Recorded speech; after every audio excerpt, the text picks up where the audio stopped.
I'd like to call to order the Hot Springs Village POA Board of Directors meeting at 9:01 a.m. We will start our meeting with a prayer by Reverend Mark Waltz of the United Universalist Village Church, followed by the Pledge of Allegiance by Buddy Dixon.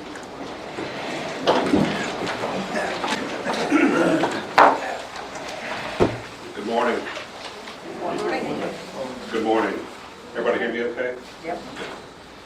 God of our hearts, God beyond our naming, Holy Spirit, we have gathered here this day that you have made, and we rejoice in it. And we rejoice in each other, for together we come to do the sacred work of building beloved community. Hold us today that we may come to this work as people of faith in you and faith in each other. Reminded of the message of the Reverend Dr. Martin Luther King Jr., who brought this to the steps of the Montgomery County Courthouse over 50 years ago. The problems we face are not unique to any one of us, but all too often we fail to truly love our neighbor as ourselves, and it's a failure that can only be solved by finding ourselves in each other, in each other's eyes, in each other's tears, in each other's stories, in each other's smiles, and in each other's prayers. God of our hearts, this day we beseech you to lend us your wisdom, your care, your guidance, and grace, that we may become instruments of peace and protection to this deserving community and to all who are on their way, today and for every day to come. Amen. Amen. I pledge allegiance to the flag of the United States of America and to the republic for which it stands, one nation under God, indivisible, with liberty and justice for all.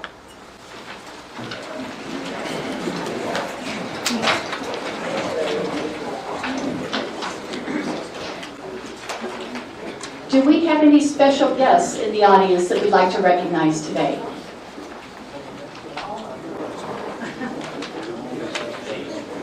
Okay, seeing that, if I could have a little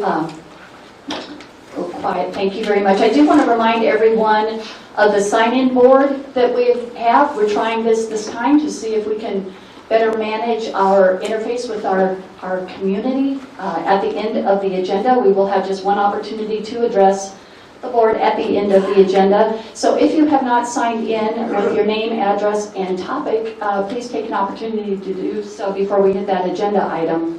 I do want to also say that we have a hard stop at noon today. At least Leslie and I think some of the other board members will be going to the hearing in the Benton, the county courthouse there, and we need to leave here by noon. So irrespective of how far we get through the property owner comments, that's when we'll need to end. Okay, this time I would like to call for an approval of the order of business. May I have a motion to adopt the order of business? Motion to adopt the order of business?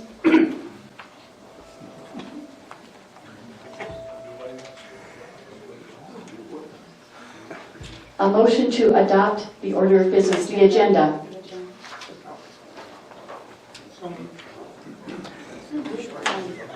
Is there a second? Second. Madam Chairman? Yes, Director Luring. I move to amend the order of business by removing line item number 12, Finance Committee Charter, until the charter is no longer in conflict with our current bylaws, Article 12. Is there a second to that motion? A second. The motion on the floor is to amend the order of business by removing line item number 12, Finance Committee Charter, until the charter no longer conflicts with our current bylaws, Article 12.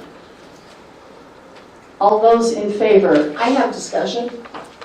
Can we discuss that, parliamentarian? We can discuss, okay. I am bringing forth, as you well know, I notified the board on Friday, I notified the board last night.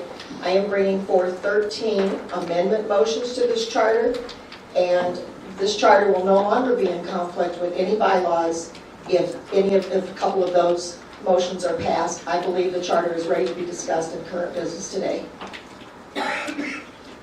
Any other discussion on the motion? I'm supportive of moving forward with the charter as long as we have an opportunity to hear Diana's motions that she has previously presented us. Any other discussion? Okay, what do we, We're just changing the agenda, we're not discussing the topic, we're just changing the agenda. The motion is to strike item 12, remove item 12, until the charter no longer conflicts with the current bylaws. The question is, do you want to strike that from the agenda? well, it shouldn't take the, this charter thing is getting out of hand. It should be fairly simple to solve. The question is, do we want to discuss it today or do we not, is the question before us at the moment. Further discussion is that this was already discussed at a special board meeting. It has been delayed a number of times, and I believe that it's imperative that the board deal with this matter now as we are approaching the budget season, and we need this charter to be in place to help us at that time. Thank you. Okay, I'm calling for a vote. All those in favor of the motion to remove line item 12, Finance Committee Charter, until the charter no longer conflicts with our current bylaws, Article 12. All those in favor say yes. Yes. Raise your hand, please, so I can get a count. I'd like a roll call vote, please. Yes, Nancy Loring? Yes, Buddy Dixon. I'll say yes too. I mean, how many of these do we have? You need to speak into the microphone, Mike. How many of these do we have outstanding besides just the finance committee? How many, what do we have? If the bylaws are in a problem, we have several committees in that problem. That's right. We'll be talking, that's on the agenda as well. Okay, so I have 3 yeses. How many noes? Diana Podewiltz, no. Tim Harrison, no. Tony Campani, no. Cindy Erickson, no. We'll talk about it.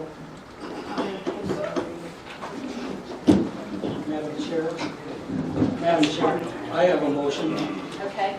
I would like to make a discussion motion surrounding the pool, and that is to discuss changes and additions to the current West End pool complex. You want to introduce it as a new line item in new business? Yes, new Okay, business. so that would be line item, what, 15? Looks like, New line item 15. yeah, because you moved down. Okay, Yeah. so let me read your motion. Is there, first of all, is there a second? I second. The motion on the floor is to move that the agenda be amended with the addition of item number 15, new business, that discusses procedural changes and addition to the current West End Pool Complex project. Is there any discussion on this motion? All those in favor of this motion say yes, and raise your hand. Yes. Yes. Opposed? No. And I'm opposed. Motion fails. Okay. Madam Secretary, I'd like to make another motion. Madam Chairman, sorry. And that's the motion on the CMP. I move that agenda item in addition number 15 be added as new business. The purpose of this agenda is to discuss the immediate suspension of certain activities in the CMP. Is there a second to that motion? I second. Any discussion on the motion? Let me read it.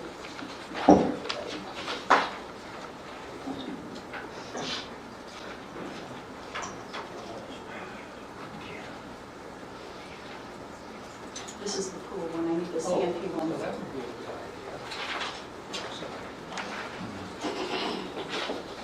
The motion is to amend the agenda with the addition of item number 15 as new business. The purpose of this additional agenda item is to discuss the immediate suspension of certain activities contained in the CMP. All those in favor say yes. Yes. Those opposed? No. And I vote not in favor, I oppose. Motion fails. Madam Chair, I have another motion. Okay? I move that the agenda be amended to add item number, I guess it would be still 14. 15. And that's to discuss Article 9 of the current bylaws, in particular, Section 1 and the last line of those bylaws titled Board Responsibilities. Is there a second? I second. Any discussion?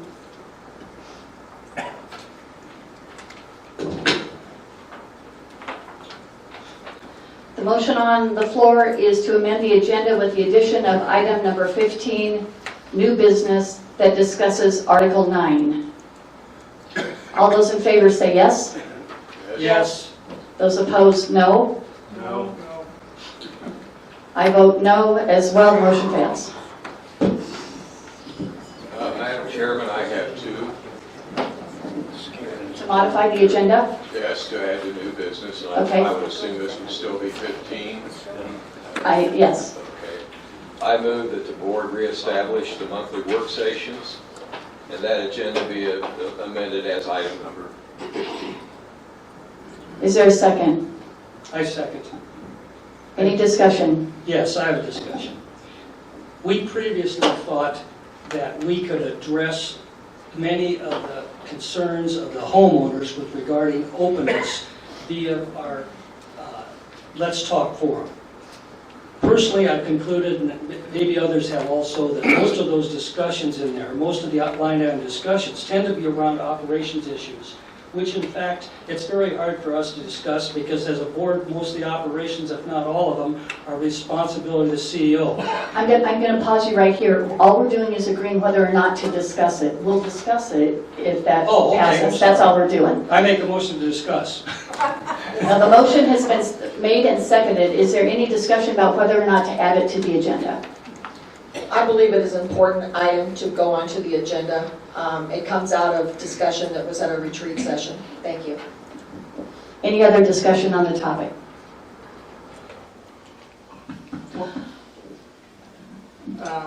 We've had work sessions in the past.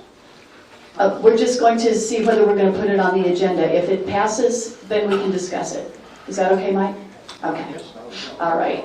Okay, all those in favor of, Dick, if you'll help me by helping me repeat the motion. The board reestablish the monthly work sessions. Motion to add agenda item number 15 to discuss whether the board should add the monthly work sessions. All those in favor? Reestablish the monthly. Reestablish the monthly work sessions. All those in favor say yes. Yes. Yes. Yes. Those opposed say no. No. And I vote no and the motion fails. I want to explain. Wait, Mike voted yes. Oh, forgive me. I'm sorry. You voted yes. I don't get to vote on this one then. Okay, so we do, So that's forgive me, number Mike. 15. Maybe we should do hands. Maybe you should do hands. Yeah, okay. Madam Chairman, I have another one. Okay, I'd like to put into new business as now this would be 16, a motion that the current governance committee as constituted and chartered be disbanded and agenda be amended with the addition of item number 16. is there a second? I second. Any discussion on whether to add that as agenda item number 15? 16. 16. All those in favor, raise your hand and say yes, please. Yes? Yes. Aye. Those opposed, raise your hand and say no. No. And I vote not in favor, so that motion fails. I want to explain myself just a little bit because I didn't participate in the discussion, didn't intend to, but I think this association is best served when we're prepared to discuss topics. I am willing to discuss those topics, but when I'm not prepared to do so, I don't feel the association is well served, and that's why I voted no.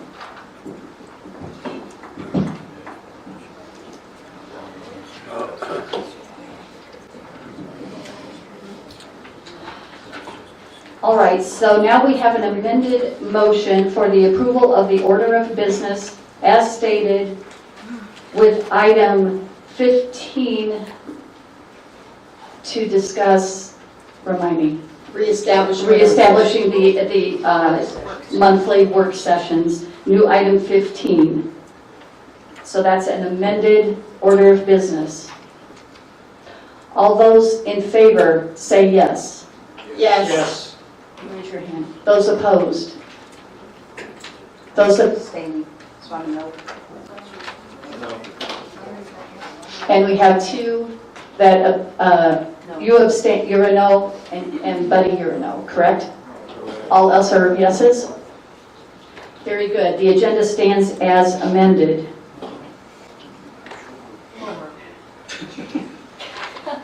How are we doing? Yeah. How we doing? Okay. May I have a motion to, A, approve the April 17th organizational meeting minutes, the May 15th regular meeting minutes, the May 23rd special board meeting minutes, the May 1st and June 4th executive sessions. So moved. Let me read the whole thing. I'm sorry. Thank you. Trying to speak as fast. I am, but I do have to read all this. B, to receive standing committee minutes from the ACC, May 9th, May 23rd, June 6th, the ad hoc 50th anniversary planning committee, April 25th, May 13th, the CMP advisory committee, May 10th, the governmental affairs committee, May 3rd, golf, May 16th, governance, May 14th, lakes, May 8th, public services, May 16th, recreation, May 13th, trails, May 21st. To ratify the CMP Advisory Committee Marketing Subcommittee Charter, ratify the April 21st vote by email for suspension letters, approve the appointment of Lauren Debus to the Golf Committee, the appointment of James Carpenter and Linda Sherman to the Trails Committee, the appointment of Kathy Miramontes to the Ad Hoc 50th Anniversary Planning Committee, the appointment of David Childs to the Governmental Affairs Committee, to approve revisions to the Trails Committee Charter, and to approve revisions to the Lakes Committee Charter. Do I have such a motion? So moved. Is there a second? Second. Could I have a discussion because I think I got lost? Does this motion include receiving the standing committee minutes of the governance committee from 5/14/19? Yes. Are these the amended minutes or the first draft of these minutes? These should be the amended minutes. And we have not had a chance to see those amended minutes because you just dealt with those yesterday and they weren't out to us yet? Right. So I move that we strike accepting the governance committee minutes because we haven't had a chance to review them. That then goes into current business. Okay, so the motion is to remove the governance committee minutes from May 14th. We will drop that into current business to discuss there, although I think the discussion will be short, but we'll deal with it there, right? So we have a new item 13, the governance. But I still haven't seen them and didn't get a chance to review them prior to the meeting, so I think that they should be struck from today's agenda. So that's what we'll do in current business. We're being advised by the parliamentarian. The reason for that, Diana, is so that they don't get lost. If we keep them on the agenda somewhere, Okay. then they won't get lost. They'll show up on Thank the you. next agenda. Okay, so we have an amended motion that includes moving the governance committee minutes from May 14th to current business. With that, may I have a vote on the consent agenda motion as represented in the agenda document? Yes. Yes. A vote, yes. a Yes. vote. This is a vote to receive the consent agenda. All in favor say yes. Yes. Any opposed? Very good, thank you. Who's on first? No, I think we're doing okay. I think we've got it under control.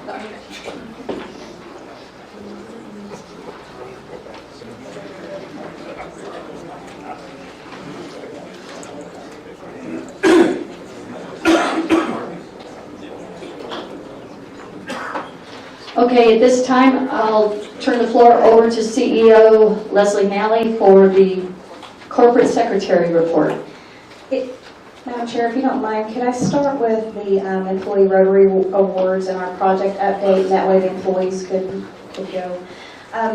So our friends at the Rotary each year give awards to outstanding employees of the Property Owners Association, and Chair-elect, Rotary Chair-elect John Weidert wanted to come up and represent to each of the 6 property employees who received those awards. So John, if you want to come up, I just wanted to say on behalf of the association how much we appreciate, John, your leadership, Lori's leadership, the entire Rotary body that raised money in order to provide each of these employees not only the recognition but a little pocket change as well. So I'll turn it over to you to recognize the 6 for everyone's benefit.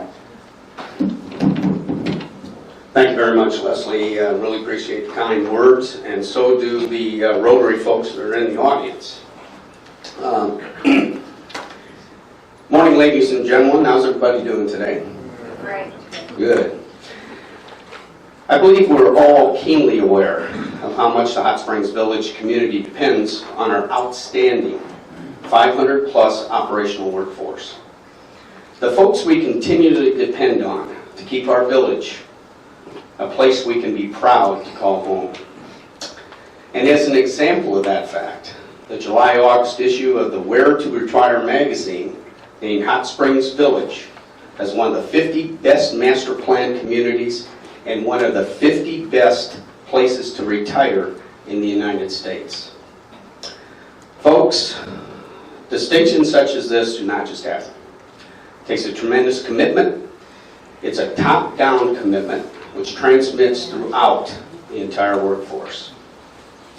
And with that said, for a number of years now, it's been Hot Springs Village Rotary Club annual practice to recognize and give a financial award to the individuals chosen by the POA senior staff who are considered to be the best of the best. During our May Rotary meeting as president-elect, it was my honor to officiate the recognition of 6 of the very best. 6 fantastic individuals who have been chosen among their peers based on their professionalism and unwavering, selfless commitment to a job well done. Ladies and gentlemen, I give you the Property Owners Association Employees of the Year.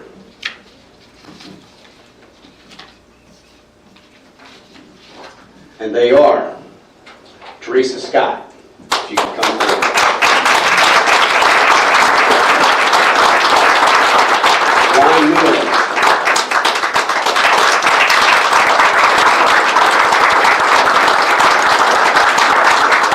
Jesse Weaver.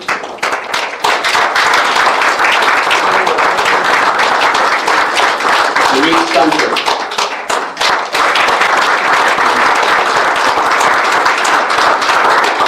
Cassandra Booth. Randy Warner.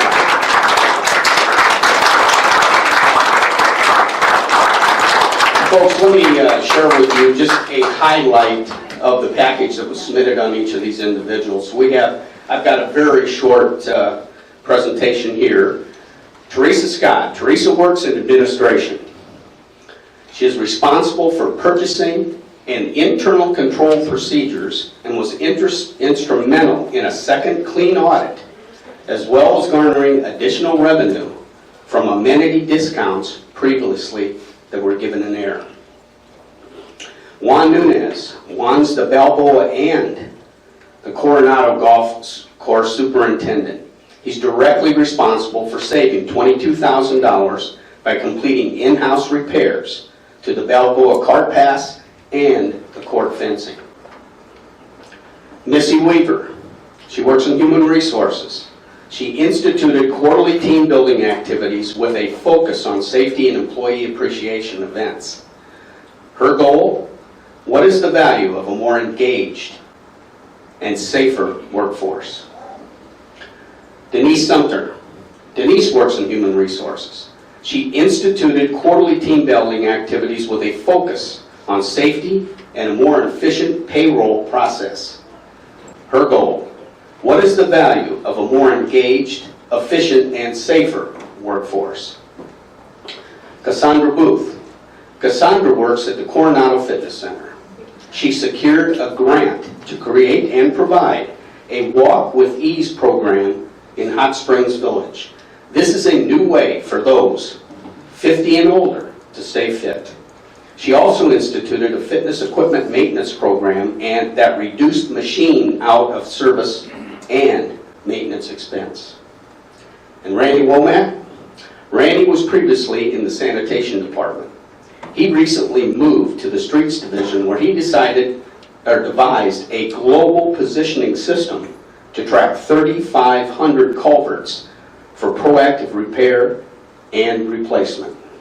Ladies and gentlemen, the best of the best.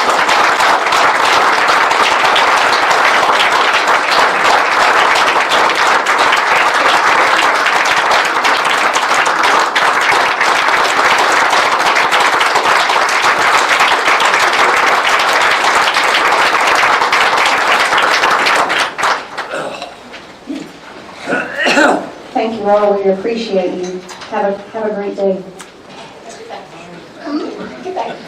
I didn't say that, Diana. It may have run through my head. Thank you all. At this time, Madam Chair, I'd like to ask for, let's see, our pool project update. Charlie Brown's going to come up and, there you are. Hey, Charlie, give us a pool project update. Good morning, all. In the absence of the Recreation Director as the project manager for the outdoor pool project, I present to you the current status of where we're at operationally with the outdoor pool.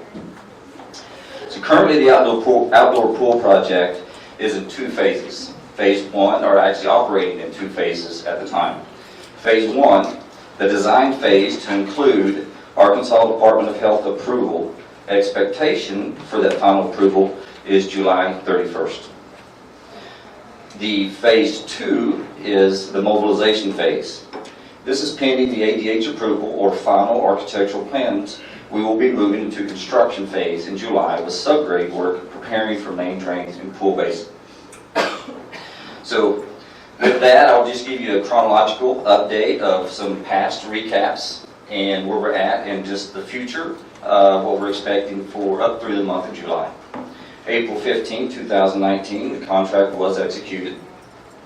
May 13, 2019, as required by the contract, the construction schedule was received from Carruthers. And that construction schedule has us with 6 phases of construction prior to substantial completion, which is required by March 27, 2020. On June 4, a project superintendent for Carruthers was assigned to the project. This is my on-site contact person throughout the pool project.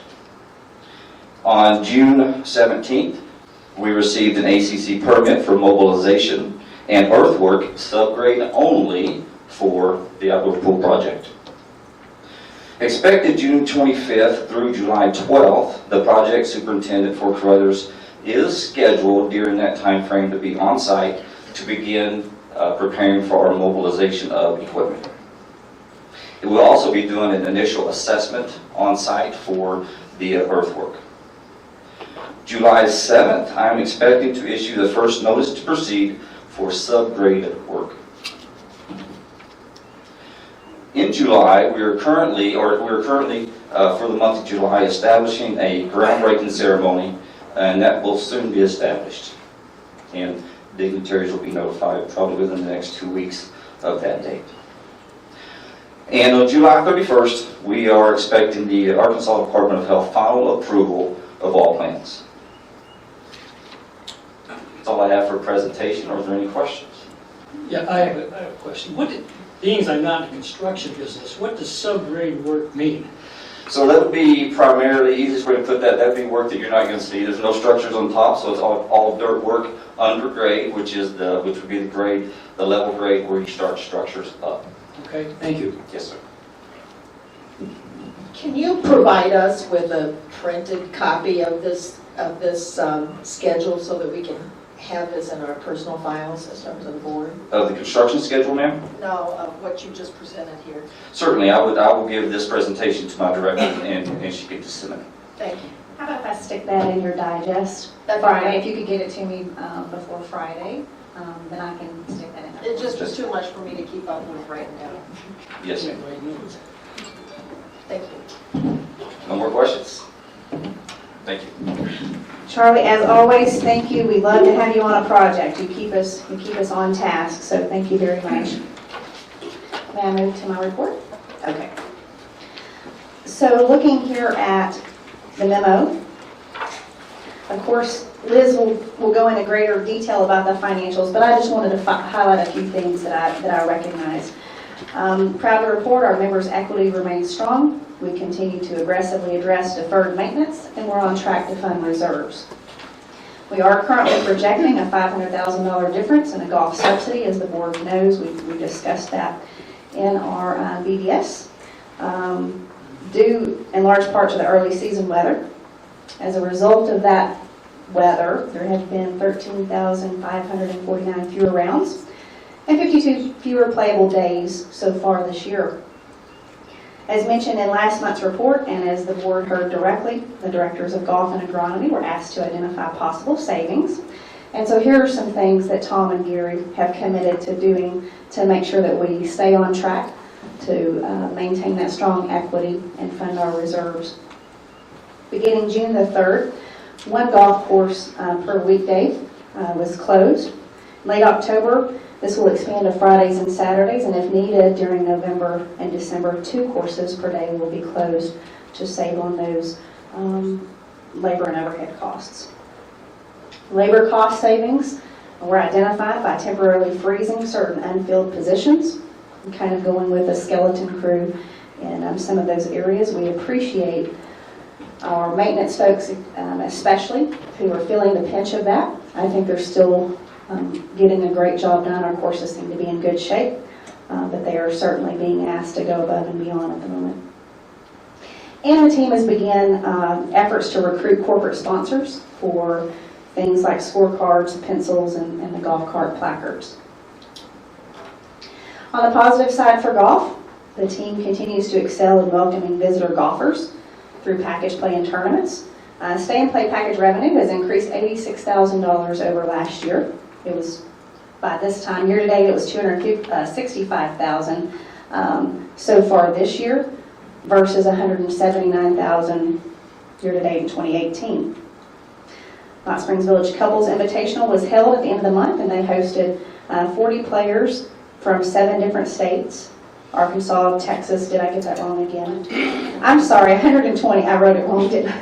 120 players from 7 different states: Arkansas, Texas, Kansas, Missouri, Louisiana, and New York.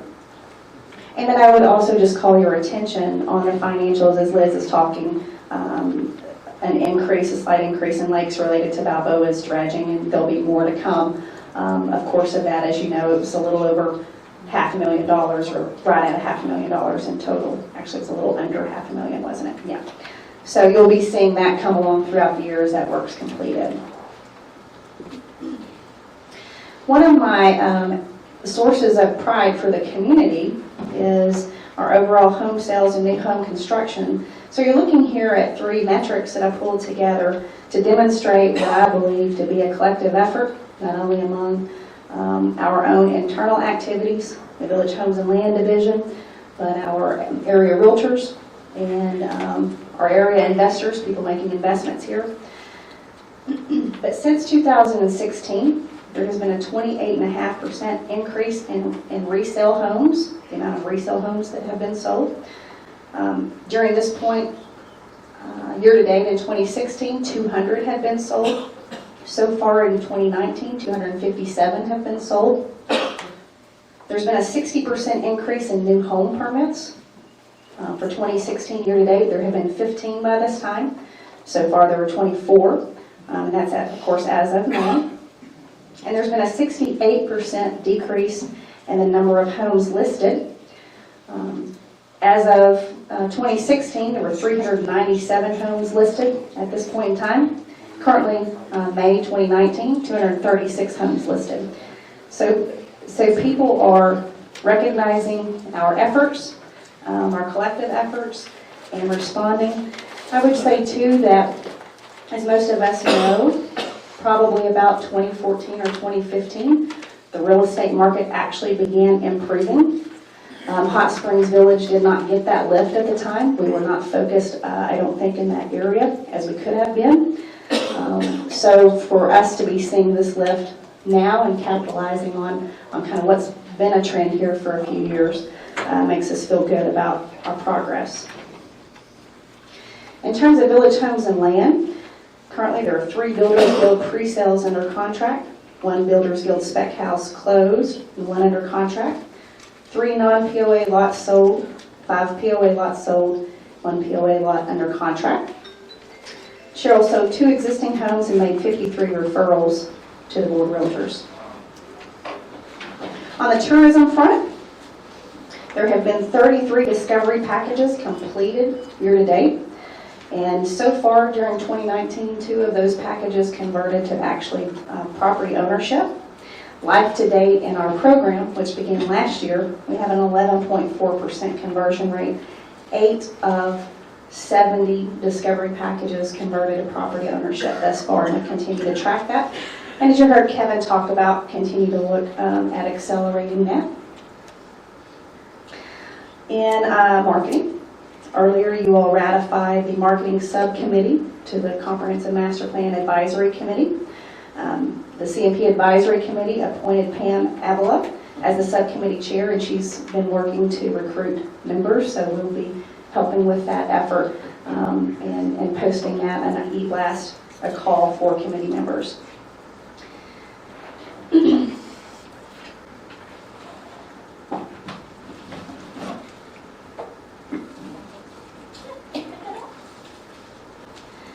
As you heard John say, and as you probably saw in some of our communications, we're to retire named Hot Springs Village as one of its top 50 master plan communities. We were the only Arkansas community recognized. That recognition followed their interviews with recently retired Lieutenant General, I think I've got this right, John, you keep me honest, recently retired Lieutenant General and Mrs. Lofgren, who are Hot Springs Village residents, and we thank the Lofgrens for their willingness to share their positive experiences here with others. But I'd like to present to the board, which will hang this in our conference room, the plaque that we received. It says, in recognition of your development success in creating an active and fulfilling lifestyle for its residents, Hot Springs Village has been named by the editors of Where to Retire magazine as one of the 50 best master plan communities in the United States for 2019. So congratulations.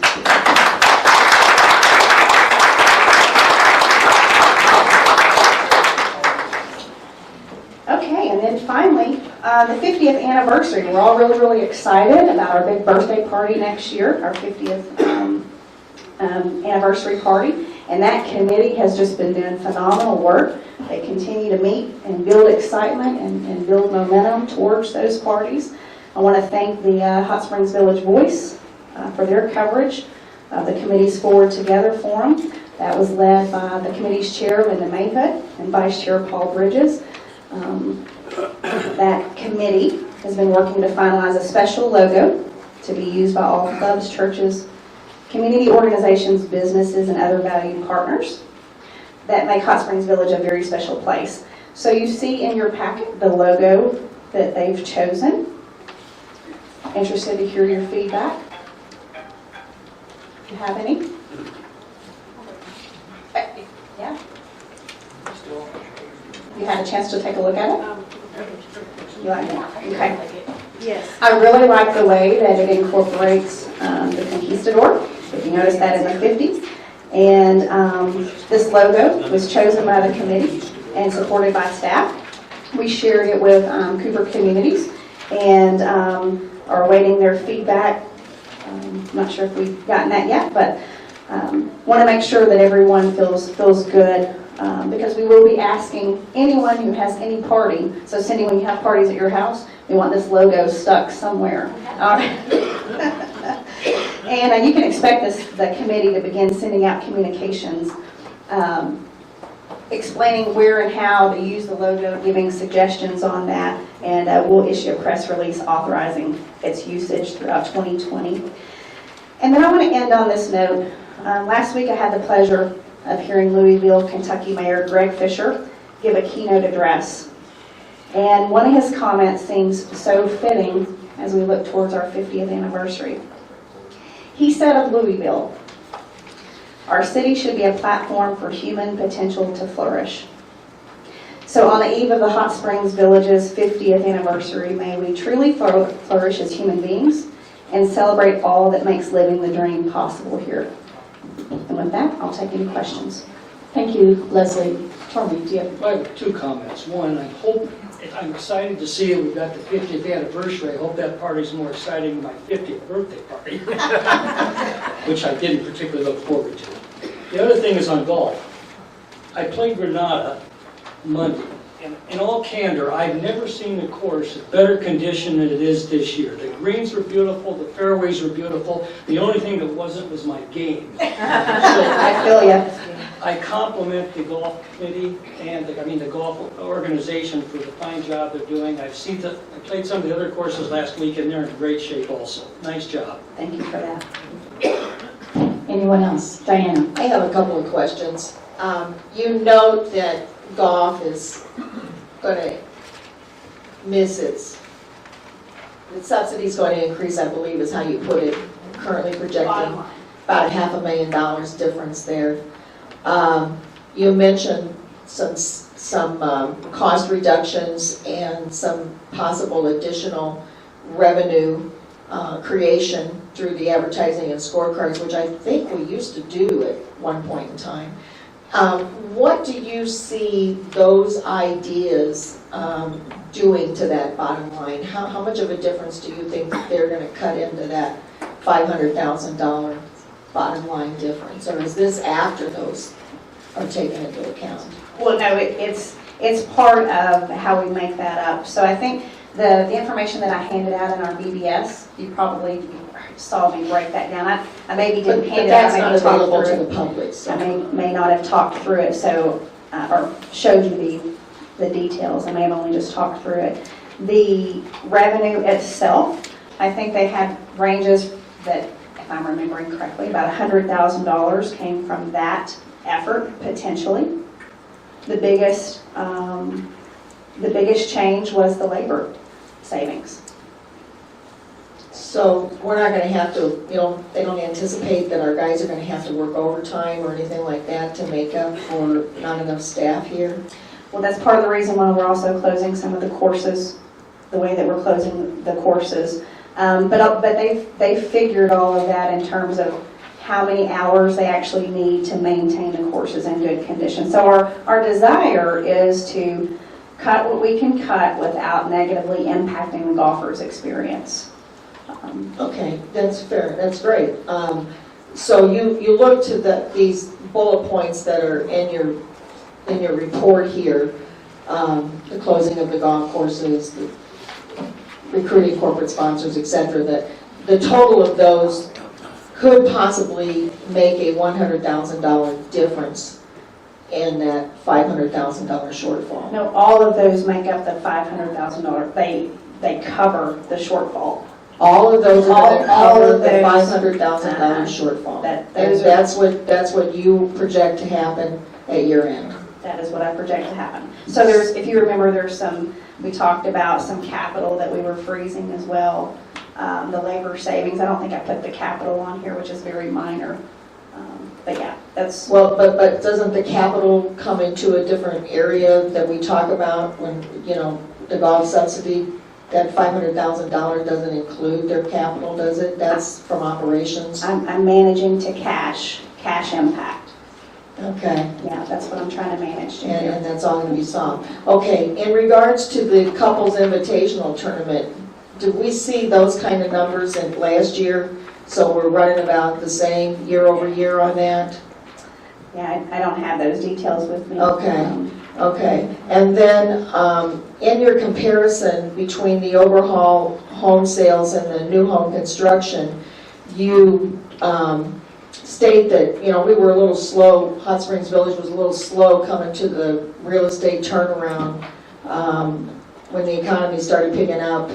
And you chose to compare this year to 3 years ago, Yeah. 2019 to 2016. Yeah, it was even. Why did you choose to do that when we were slow to come to the party, instead of giving us a year-over-year comparison and compare what we're doing this year with what happened last year when we did start to come to the party last year?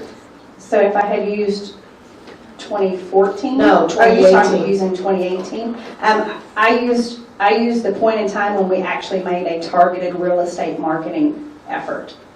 That's what I used. Well, I believe our real estate community has been making a targeted real estate effort for a great number of years, and I really would have liked to have seen a year-over-year comparison. Thank you. Well, they're out there, so, I mean, we can easily do that.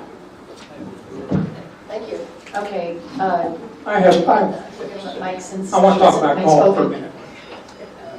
What we've done in, you know, the 500,000, I don't know what's going to happen between now and the end of the year. I hope we have 180 days of sunshine. That will significantly cut into the deficit. The closing the courses one day each course, I think is good because it gives the maintenance people a chance to do things that they can't do if the course is being played. So I think that's beneficial to us from a maintenance standpoint. So my outlook is that 500,000 right now is a pretty big number, but I don't think it's going to be anywhere near that by the end of the year. I think it'll be back where it should be. Thank you. Tommy? First, what I'm going to say is no direct reflection on anybody in the golf department, because I already believe they're doing a good job. But I've shared this similar type of information with you, Leslie, before. In 2018, we had golf revenue of about $5.6 million, and in the first 5 months of that year, we did $2.53 million. That would mean in the last 7 months of that year, we did about just slightly over $3 million in revenue. So far this year, we've done about $1.9 million, which would mean we need to do $3.7 million in the next 7 months to match last year's number. That's a 21% growth in revenue to get to where we were last year. Now, the current forecast, and I'm not a relier on Farmer's Almanac, says that we're going to have a hot and wet summer. If both of those are true, it's a double impact on golf revenues, for sure. This year's revenue budget was $7.1 million, roughly. To make that number in the next 7 months, we need 70% growth over last year's actuals. My suspicion is that probably won't happen. Now, I'm not suggesting subsidies here, because that's, whether we subsidize golf or any other amenity, that's a separate issue. But we budgeted a subsidy of roughly $1.3 million. If my numbers are anywhere near accurate, exclusive of the changes you're making to improve the revenue picture from like golf carts, shot skis and the thing up there on the signage and so forth, which I grant, and saving labor is a good plan. Anything we can do is great. But with exclusive of those, we're going to need a subsidy this year of $3.4 million roughly, not the 1.3 million. So we have a swing of $2.1 million in required subsidy against the original expense line, minus, that'd be reduced by what you just talked about. I don't know where else this comes from, unless it's out of reserves or cash, if in fact this analysis is anywhere near accurate.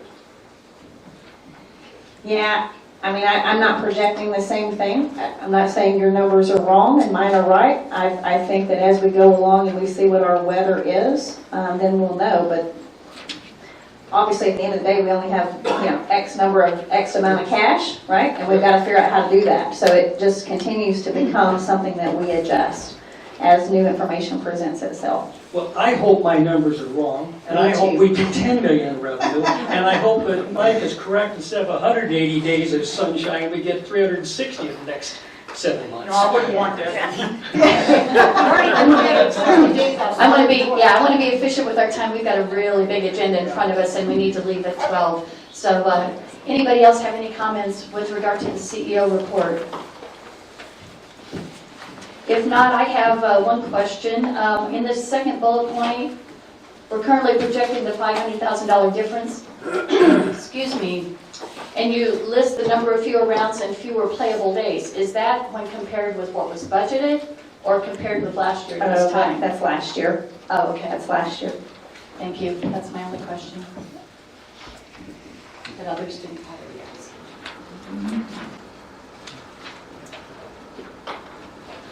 Okay, the board receives this report as presented, and now I'll turn the table to Liz Mathis for our CFO Corporate Treasurer's report. Thank you, Madam Chair. I'm going to start on page 2 of the financial report and walk a little bit through the dashboard, which of course walks you through the balance sheet and statement, revenue and expense summary. With our statement of financial position and our cash, we continue to see those decreases from the prior year. They're not surprising though, based on what happened last year and as opposed to prior years.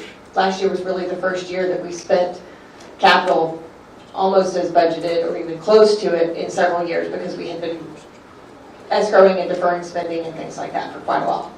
So our cash balance did go down by $2.2 million.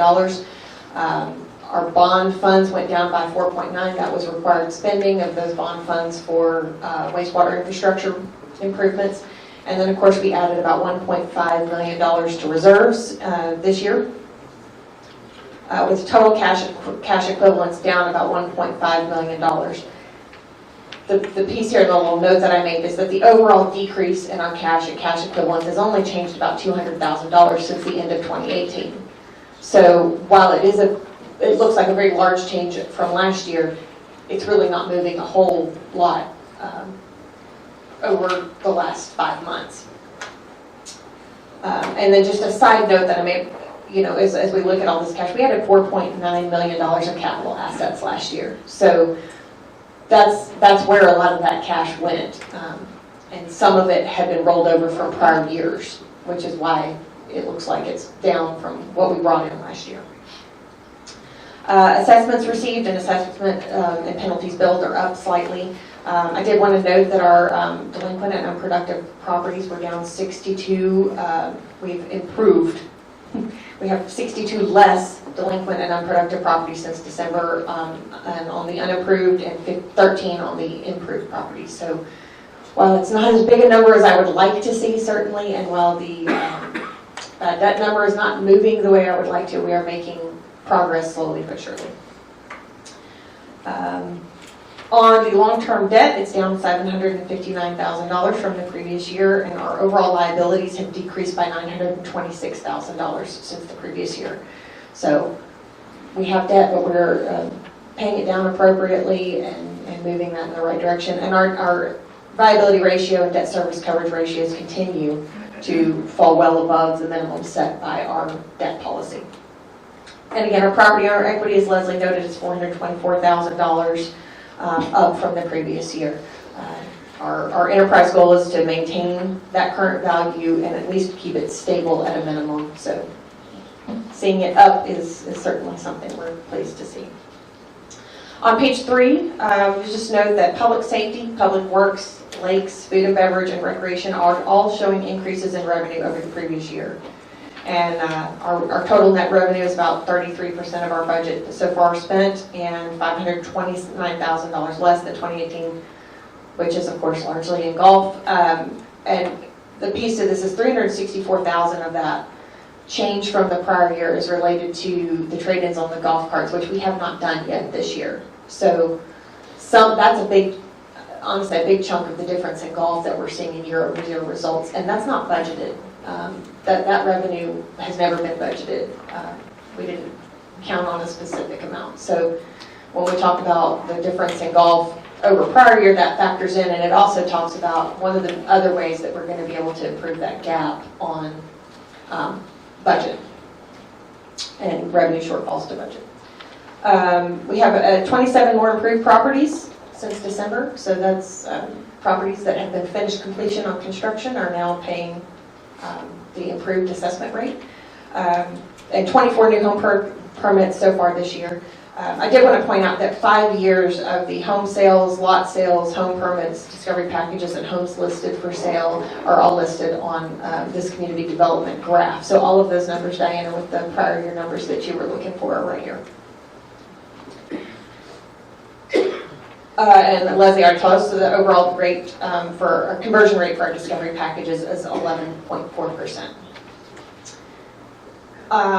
Public services revenue, you know, the piece here, we've really only, although these are May's financials, you've only got 3 months of utility revenue showing, and that's due to the revenue cycle of being an every other month billing. And it kind of falls a little short all year long and then catches up right at the end of the year. So just kind of keep that in mind as you look at some of these financial numbers. And I'll continue to kind of let you know how many months we've billed so far so you can look at it that way. On our golf revenue, you know, we lost another 6,800 rounds and 27 playable days in May alone. But with all of the, and the golf cart trade-in we've already talked about, but with all of that removed from consideration, if you take the golf carts out of it, golf revenue is down about $281,000 from the prior year. And the golf revenue per round would actually be up $1.21 per round. So while green is killing us, there is progress in the details of this number. And Leslie talked a little bit about the dollars of the tournaments and golf packages being up, but I just wanted to note that the rounds from those tournaments and packages are actually up a little over 1,000 rounds from the previous year. So while the overall rounds are down, that area is seeing improvement in rounds. And we have talked a little bit about some of the other divisions. Just a note again, food and beverage, the revenue is up from 2018, but in large part because we opened the DeSoto Club or took over operations of the DeSoto Club mid-year last year, so it's a little bit of a different story there. But recreation, I just have to give a little bit of props to the recreation department. The RV park, pickleball, Coronado tennis, DeSoto Marina, the library, the fitness center, and the Ponce Center are all showing revenue increases over the prior year. And that's, I know they've worked really, really hard to find ways to do that. On the expenses, administration, community development, public works, and golf are all showing reduced operating expenses from the prior year. We talked a little bit about lakes. Expenses have increased related to the Lake Balboa dredging. And expenses at most of the food and beverage locations have actually decreased from the prior year. Overall increase to expenses is related to the addition of the DeSoto Club that was not in half of last year. And of note, 6 of the food and beverage facilities, 4 of which the POA is operating, have improved their net income or loss over the prior year. So there's progress there as well, and you'll see that in the quarterly deep dive into the departments, but I did want to note it even though it's not in this. And operational expenses, 37% of the budget year to date and $65,000 more than last year. And then this net operating results, again, I wanted to, we have talked a little bit about subsidies and how the assessment dollars are being used, and that's what these percentages are on the bottom of this page 5. And that's how the percentage of the assessment dollars year to date are falling just on the operations side. This does not include capital. And public utilities does currently show a little bit of a subsidy right now. That has to do with the fact that we've only got 3 months of billing and 5 months of expenses. And so as we get more revenue, as that billing continues through the year, that will shift and should be a 0 because our assessments do not fund our public utilities division. And on page 6, just of note, our current depreciation is about $1.39 million, and our year-to-date capital spending is about $800,000. And there is an enterprise goal that our depreciation expense should not outpace capital spending on infrastructure. So that's just timing as we go through the year, and we go through RFP processes and bid processes, and it takes us a little while to get moving on some of those, and the timing when they need to happen as well. And I've updated this capital spending summary and will continue to do so throughout the year. And then the last item of note is, if you'll flip to the very last page on page 10. And the only reason I'm skipping the other pages is just because I talked through the summary change points on those. This reconciliation of projected cash usage. At this point in time, we have adjusted this, the estimated remaining cash yield from operations to show that maybe we'd be $500,000 off. Obviously, we're working on a whole lot of different areas to try to make that up, but we wanted to go on and reflect the fact that that miss might come into play and what effect would that have on our operations and on our cash at year end. So right now, we're showing that we should have about $835,000 and we're budgeted to have $469,000 strictly as a result of this year's operations. If you all have any questions? Is Yes, sir. the restaurant revenue, Dick, you need to speak directly into the microphone, please. the restaurant revenue is up 93,000. How much of that is DeSoto? I don't have those details in front of me right this second. Guesstimate? Do you have the details, Pino?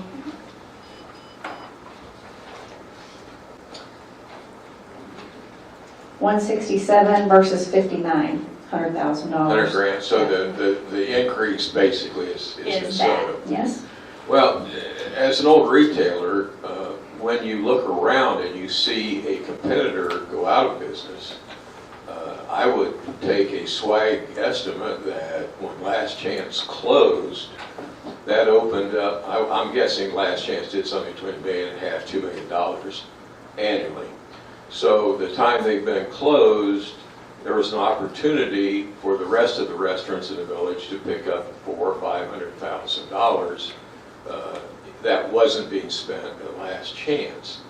So if all of our increase is the DeSoto Club, we didn't get any of that.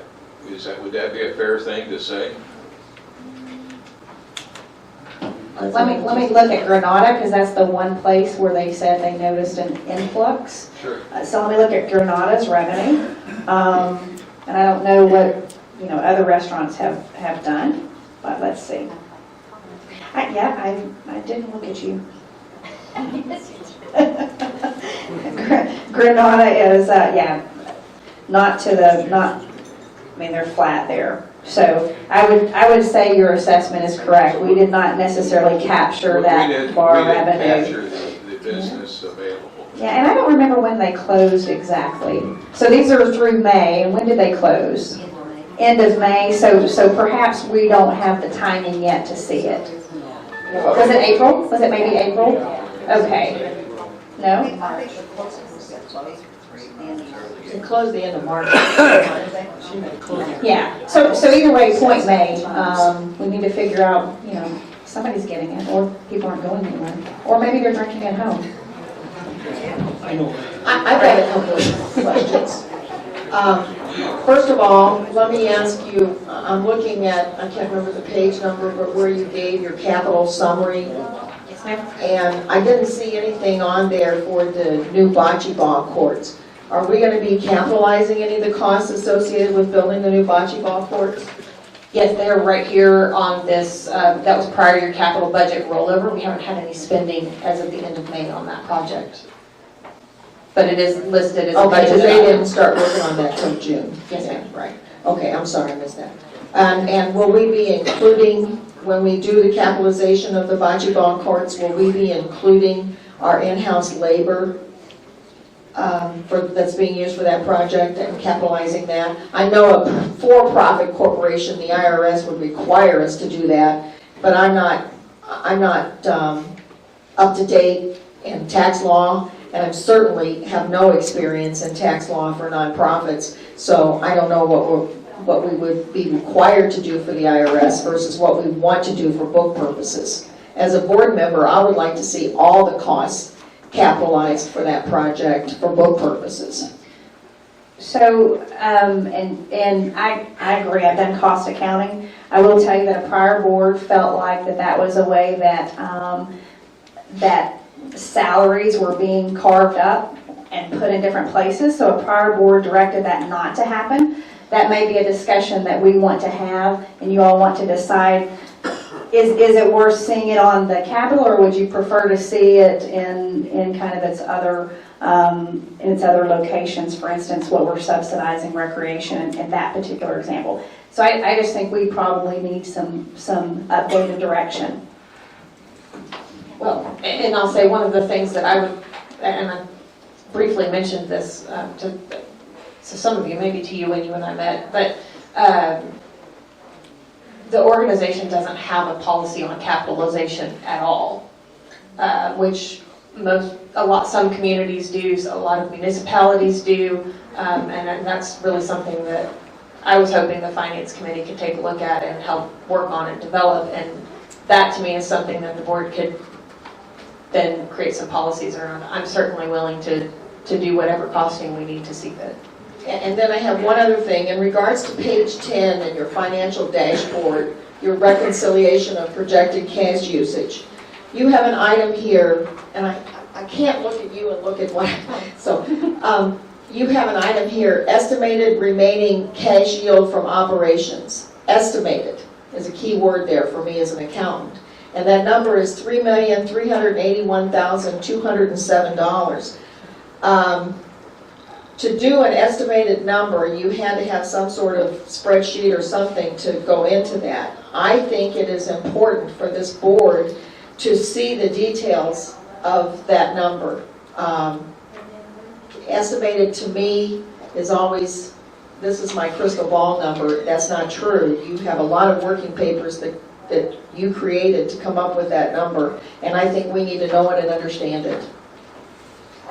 At this point, it's actually fairly simple. It's looking at what's left of the budget of the operations year to date, and then I adjusted it by the $500,000 that was the note that we've adjusted that by. So we're trying to talk through where we're projecting shortfalls and from budget. And so that's really what I'm looking at, is where are we going to miss budget, and by what does that number look like, and how will that affect our cash? Well, I just think that we need to see that, because I look at the other expense report and I see that restaurants have already used up around 94+%, round numbers, of their budgeted amount for expenses for the entire year. Through 5 months, they've used up 95% of that. Now, they're going to be spending money for the next 7 months, and given the analysis that Tormy presented, I don't need to repeat all of that, but I just would like to see those numbers. Thank you. I have a comment regarding food services. Some of this is going to sound like it. I'm repeating what Diana said. She must have read my paper.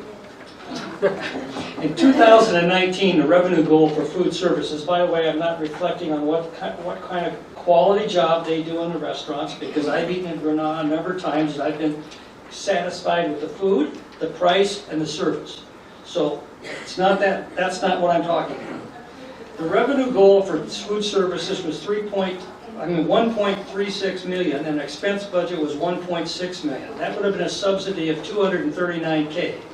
To Diana's point, so far this year, in the first 5 months, we've used up 95% of our budgeted subsidy for the entire year. We were not running DeSoto, I believe, for the first 5 months of 2018. So what I want to look at now is the last 7 months of last year, so that we can compare where we need to go. To make our revenue budget for 2019, we'll need to do slightly over $900,000, which would be an increase of $225,000, or 33% in revenue on food services for 7 months. I suspect that's a challenge. The 2019 revenue matches if 2019 revenue matches 2018 expenses, and I know we're working to do some changes there, our subsidy will go up by $297,000, bringing the total year subsidy to $523,000, not $239,000. This is disappointing given the fact that what Dick raised about the other thing. So my fast final point, and I'll be done. Given what I had to say about golf and what appears to be what I think is likely on food services, I think it's time for the board to reassess the bottom line budget that we put in place, so that we get it in line with what is realistically going to happen in the next 6 months of the year. Any other comment? I would just like to remind Vice Chair Tormey that there was a budget policy change that took place in March of this year, and for us to amend the bottom line amount of the budget would take 5 votes from this body.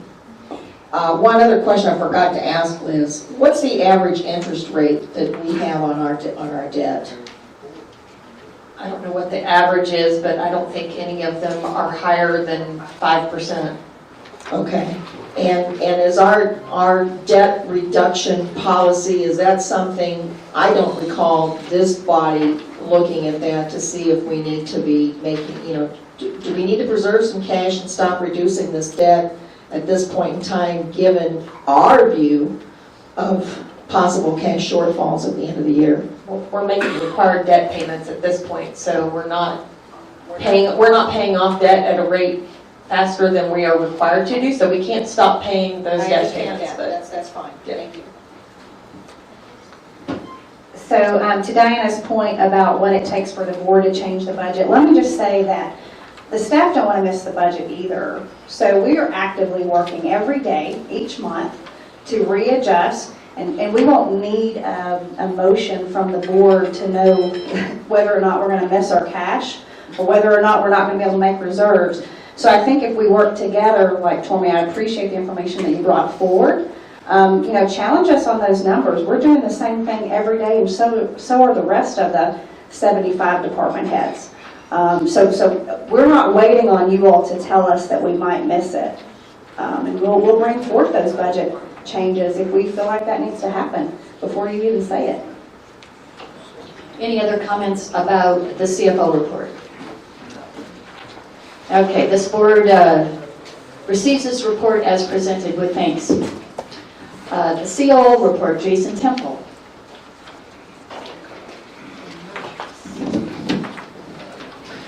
Good morning, everybody, Madam Chairman, fellow board members, my fellow staff, and folks in the audience. The COO report for the month of June, starting with the public utilities, the 2019 water tank rehab. We've completed one of our tanks, tanks B3. The next is tank B1, and it'll be followed by the Area 9 elevated tank, so everything's on schedule there. Lift stations, we've added 2 more lift stations to our enterprise goal of 45 to 47 now. We only have 17 left to go to reach our goal, and we've got several months to get there, so we're on pace to meet that goal. It's just kind of like a tractor pull. The farther you go, the harder it is to get there, but we're on track. Wastewater treatment plant maintenance and improvement phase 2, those engineering plans have been submitted to the health department. They're under review. We expect to get either approval or a comment letter this week or next, and then we'll be going into the bid phase. That's over $600,000 capital improvements projects for this year. That'll be going in one of several phases that's in the planning and going forward. Lake Lago, last month I reported that one of the 3 power transformers feeding power to the Middle Fork Creek had been it was down, and it was down. They have fixed that, and though your report doesn't report that, I just got a recent report that system now is back online, and so our river intake structure is fully operational now as we stand today. We had 11 and a half inches of rainfall during the previous month, and the Lake Lago is only 3 feet down, so we still have a pretty much a full reserve reservoir there. But we've had 44 and a half inches year to date of rain, and the average is around 60, and last year we had 90, so we're kind of on pace for a wet year still. But I sure hope the almanac and all your predictions for a hot, dry, thirsty summer plays out for us here. Water meter study is going great. All our water meters that are cellular based now are communicating. They're online. We did a dashboard presentation to the Public Service Committee, and so we're looking at them, and so also the users can look at them. The next thing we're going to do is practice downloading meter reading data, see if we can get it in the format that it can be sent to the billing process and working seamless in that area this year. So we're just doing continued observations in that area. Things are working well. Line maintenance division, the leakage rate for new leaks hasn't picked up yet, but we're expecting it to increase. So we're still having just a few leaks every month on the water and the sewer pipes. Usually it's less than one a day on each of them, but we fully expect to get at least 3 a day when it starts getting warmer and the ground starts contracting as it gets warmer. But going into the public works reports, lake dam maintenance is continuing on all the dams. We're still clearing. We're still doing improvements. You may have seen on the valves, new metal covers for securing those valve covers was part of our plan for that. That's getting done. We still have a few more improvements at the spillways, and we should complete all of those required improvements by the NRC. We're also making progress on our emergency action plan. Should be getting into the tabletop phase. I know this has been going on for a while, but I haven't been putting a whole lot of effort in that area, but we're fixing to focus on that and get that finished up here quickly. Street maintenance, a lot of things going on. I'm real impressed with the street maintenance division.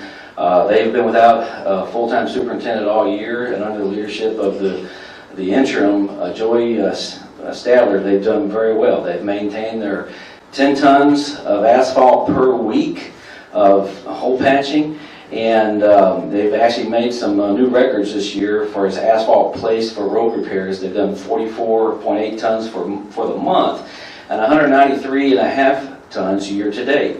That surpasses all the asphalt patching and tonnage that they did all last year. And so we have really caught up to the point that there's 2 types of potholes out there. There's the naturally occurring, just kind of rainfall and pothole appears, and those are man-made that we create from fixing water leaks. We have completely caught up on all the naturally made potholes, which is the first time since I've been here working. And so just hats off to the crew there. Now, keeping up with potholes is an everyday thing, so they're created every day, but this is a landmark for that division. Culverts, they fixing to start doing some more in-house culverts replacement. We do have a large culvert capital improvements project planned for this year, over $600,000, that due to the mapping from the GPS that we did, the big inventory, we're using that data to have a more current approach and attack to that, and that's forthcoming. They did a lot of drainage ditch maintenance last month, and if anybody had any flash flooding experiences and have some clogged up culverts, please call my office. We want to get those cleaned out and get things going. I'm aware of several areas here in the village that we're looking at. Not too many legal dumps. Just a lot of street signs were replaced on the DeSoto. You're seeing all the traffic control signs are getting replaced with new reflective. A lot of mowing going on, and crack sealing that we contracted out should be completed fairly shortly, and we'll be doing more of that in-house as well.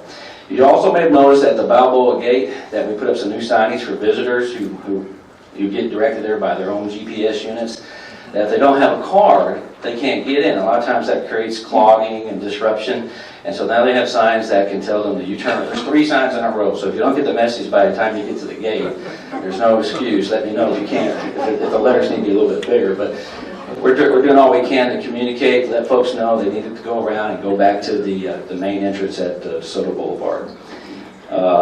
Solid waste management is on track, no accidents. We are looking at some recycling events coming up for July 4th. Stay tuned for that. Ground maintenance is doing very well. They're on track. One of the things you may have noticed is at the West Gates fountains, they've painted that basin blue. What is that blue?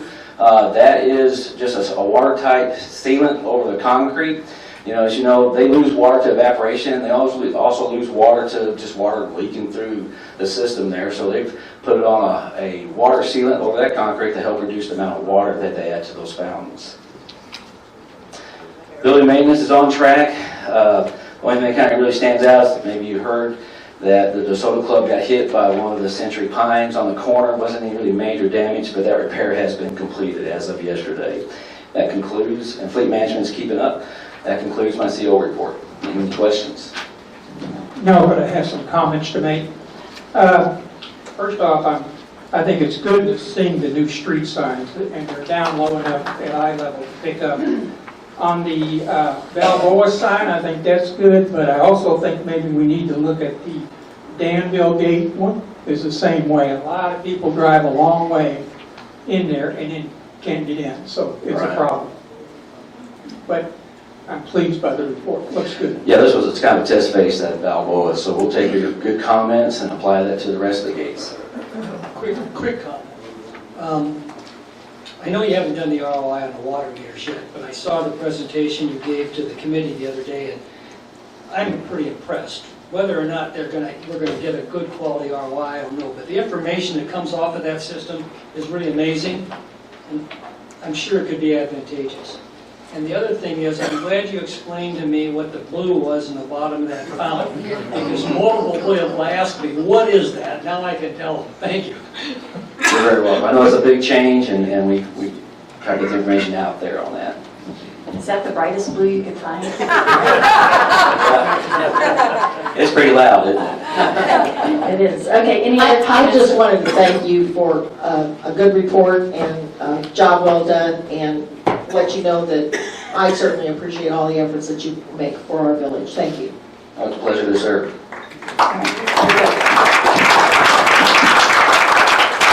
Okay, the board receives this report as presented. Thank you, Jason. First item of current business is to approve the board's strategic focus areas following the retreat. Turn to that.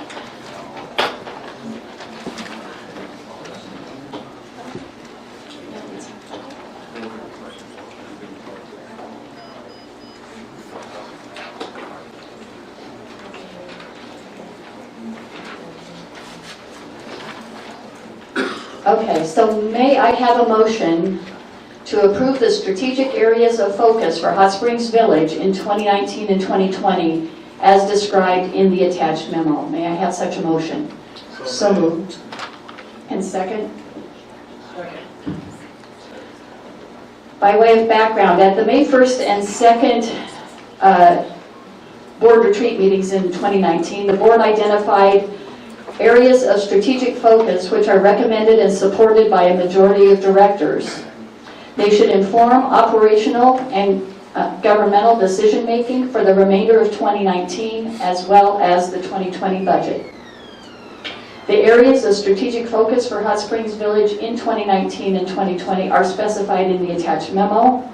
This item was discussed at the May 23rd, 2019 board meeting. So is there any additional discussion on this motion? Go ahead, Diana. Do we have the right dates on the retreat? May 1st and 2nd, yes? Okay. They're the right dates. Any other discussion? Otherwise, all those in favor of the motion, raise your hand and say aye. Aye. Anyone opposed? Anyone abstain? I didn't see. Okay. The motion passes. Thank you.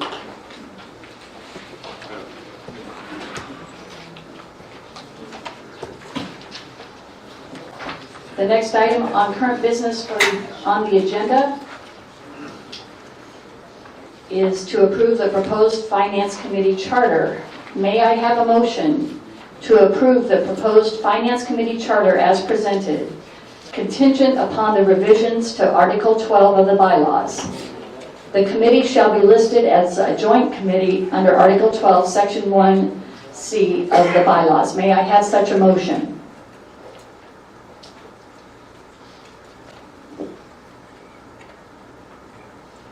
May I have a motion? So made.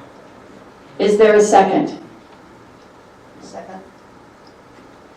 Okay, we have a motion and a second. Madam Chair, I have a number of motions to amend the Finance Committee charter, and I have background on the reasoning for making these motions. Do you want to hear that at this time? Let's start with the first motion, and then I'll have some questions before we go further. Well, I feel that it's important that the board recognize the reason that I'm bringing forth these motions. At the retreat that we held on May 1st and 2nd, there were 6 of 7 board members that expressed the desire to have a finance committee. And on May 3rd, we received as part of our confidential digest a finance charter that was written by staff. We were Point of order. Well, okay, I'll start with my motions then, if you don't want to know why I'm bringing the motions. Well, we need to discuss them to determine why you're bringing them. Yeah. Let's start with making the motion, and then we'll discuss. Okay, motion number 1. I move to make word changes in Roman numeral 4, duties and responsibilities, item A, by inserting the words Board of Directors. As it Is there a second? Second. There is a second. I heard it. Is there any discussion then on that motion? I would like to say that item A would now read, analyze concerns of the Board of Directors and the community, keeping the CFO and association treasurer informed. Any other discussion? Diane, I have a question before we go through these 13 different motions.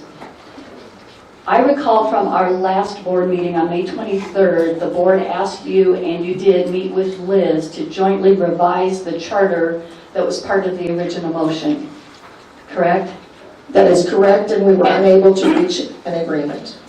All right, so that's my question. Are these 13 motions representative of items that you discussed with Liz and could not reach consensus on, and so you're bringing them to the board? That's my question.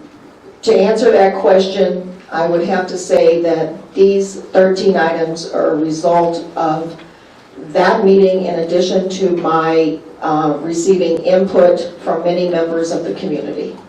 So then my question becomes, if the instruction was to meet with Liz, when you got the input from the rest of the community. Ma'am, I have before me a motion, and you wouldn't let me go into my background. You said I was out of order in doing that. If I would have been able to do my background, I believe I would have been able to answer all of your questions. But you failed to do that. So we have a motion on the table, and I believe we should take a vote on this motion. No, the point is that now is the time to discuss. At the time. You're not discussing the motion, you're discussing my background, and you didn't allow me to bring forth my background. I'm sorry. Since she is the maker of the motion, she does have a right now to give her background, stating that as a parliamentarian. That's fine. Okay. Thank you. In our May 1st and 2nd retreat, we had 6 of 7 board members to express a desire to have a finance committee. On May 3rd, we received, as part of our confidential digest, a finance charter written by staff. We were redirected by the CEO to send all feedback to her. I did not follow those instructions, and I sent my feedback to all of the board members by sending a different charter. The charter I prepared has since been reviewed by a group of property owners who have expressed interest in this committee and who have strong business and accounting backgrounds. With their input and help, a revised charter was drafted. On May 14th, staff presented a revised charter to the governance committee. The charter, written with the help of property owners, has been denied review. On May 23rd, the charter drafted with the help of property owners was distributed to the board in our public special meeting. Once again, it was denied review. At the board's request, I met with Liz Mathis to discuss both versions of the finance charter. We were not able to reach consensus, and today I bring 13 motions to amend the charter that is before you. Okay, very good. So, thank you for that background. Then these 13 items, what I heard you say is they're not all items that you could not reach consensus with Liz on. You have introduced some additional ones that you and Liz did not discuss. Is that possible? I don't think that that's what occurred. I cannot remember exactly what we discussed in our meeting, but this charter, as presented, I believe needs the modification of these 13 motions. Okay, Liz, did you want to comment? If you'll allow it. I do think that Diana and I probably did discuss the majority of these. I haven't looked at them in fine detail. Some of them are really saying the very same thing, they're just rewords. In some cases, which took out some guardrails that I was not comfortable removing the guardrails around so they're very similar, but they're simplified. And when I felt like when they simplified them, that the guardrails were taken down. And some of them we didn't agree on because started to have the committee step on things that are in my job descriptions. Okay, so I don't want to go quite And that I far believe with it. that could be discussed with each motion. That's right, that's what I was just about to say. I think we need to discuss that with each motion. So, any other discussion on motion 1? Madam Chairman, I move to postpone indefinitely Finance Committee charter approval until the Board of Directors have a consensus of purpose, organization, and appointment. We've actually looked at 7 charters. This would be 8. Do I have a second to that motion? Second. Discussion on the motion. The motion again, would you kindly reread it or hand it to me and I will? I move to postpone indefinitely item number 12, Finance Committee charter, until the Board of Directors have a consensus of purpose, organization, and appointment. I think that I do get to state as the maker of the motion. I think that this has been independent among the 3 of you, this particular group of charters, and the rest of the board has really not had an opportunity as a board to agree or disagree with some of these things. I'm sure many of your points are very good, but obviously you want to rewrite the entire charter. We saw your motions last night at about, 6:30, 7 o'clock. You did send your backup work prior to that, not necessarily redlined. It made it difficult. You needed the previous data to determine what you had changed. I'm sure many of them are very good, but I think the entire board needs to discuss this again before we take it for a vote. My point of discussion on that is I have given this board opportunity since May 3rd to discuss this, and this has been denied at every opportunity that I have tried to bring this forward. This is something that 6 of us agreed that it was something that was necessary for this community to have. I do not believe that this is nearly as complex as you feel it is, Nancy, and I was in consultation with our chairperson on how to do this. How to make the motion. How to make the motions, and I was directed by her to do it this way, and I believe that it is a matter before us, and I do not believe that we should continue to kick the can down the road. I'd like to say also, Nancy, I understand what you're saying, but to your question, we can't afford to kick the can down the road on every one of these issues forever. We know the majority of the board, I believe thinks that the Finance Committee will be an asset to not only the board, but to the staff and to the community to look into depth, a variety of areas, and give some guidance around the 2020 budget. If we don't get moving forward quickly, that's not going to happen. The budget will be gone. So it's now time to, I think, move forward and decide whether we're going to approve this charter or not just kick the can down the road. Madam Chairman, I agree that the Finance Committee does need to be formed. I don't agree with being hasty in forming it. As it's currently written, it is in bylaw conflict. I think we need to take care of those situations before we continue with the finance. We already voted that motion down previously, thank you. No, we didn't. Yes, we did. When you wanted to strike it from the agenda today, I'm not this saying to body- strike it. We're done with that. I'm discussing at this point in time. striking it again. No, it is not striking. No, So I'm please gonna let put that me up. finish, Tormy, and please do, let me finish. The board is not in consensus on these kinds of changes. This is changing the entire document. It's not just changing 1 or 2 things. It's in changing the entire charter. May I The have board quiet needs in to the, talk about this. guest, please? Thank you. Diana, can I ask you a question? Nancy raised a point about how that we've got a bylaws problem relative to this charter. if I'm not mistaken, I thought some of these motions corrected that problem. They do. Motion number 9 attempts to correct that motion, or that conflict, as I understand it. I'd like to hear from others. Buddy, Mike, Dick. Well, I personally have not had time to read this. It's not redlined. I don't know how this fits in with the charter that we have been working on. And I want more time to do this. I mean, up, down, whatever. I got this last night. I come in here today and there's a copy of it on where I normally sit. I haven't had time to go through this. I would like to have the time. It may be fantastic, but for us to vote to put these changes in without having time to look at them is ridiculous. So we have a motion before us that has been seconded that we change and add the board of directors to one item, and that is too confusing and too complicated to vote upon. So you have not called for a vote on a motion that we have before us that has been seconded. I ask for a vote. Thank you. Diana, we had an amended motion from Nancy, and that's what we're discussing at the moment. That amended motion does not apply to this motion. It applied to the fact that I brought any motions before you.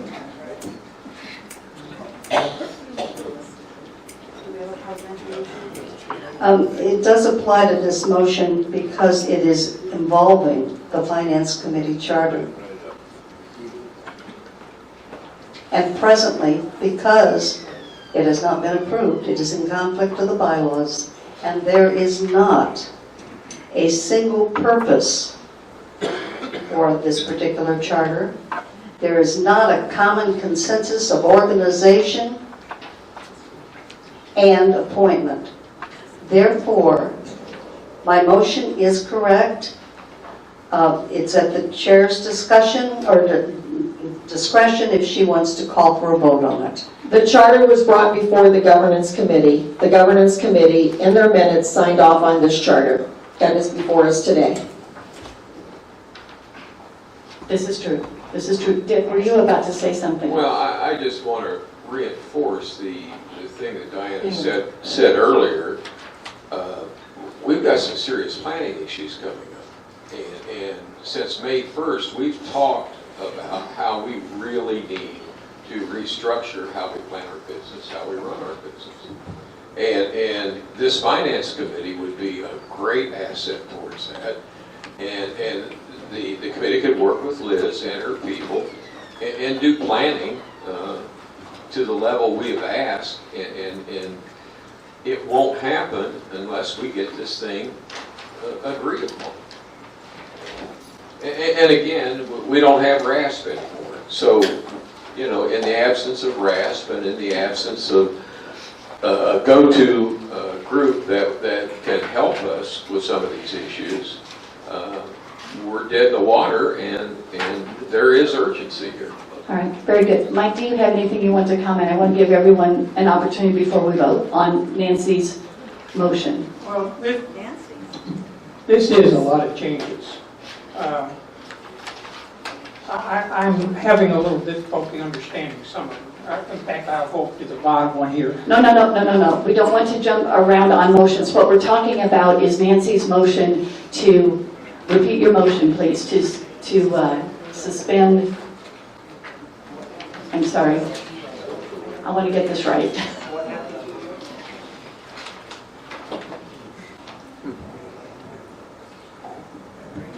I move to postpone indefinitely number 12, Finance Committee Charter, until the Board of Directors have a consensus of purpose, organization, and appointment.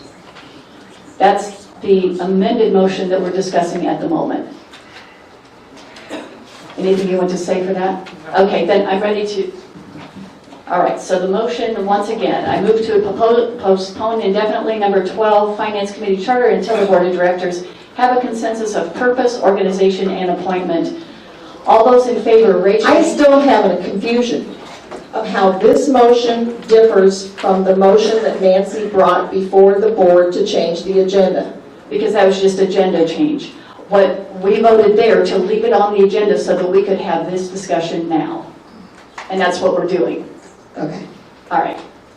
Very good. So I read the motion. All those in favor of Nancy's motion say yes and raise your hand. Yes. Those opposed? No. And here we go again. Okay.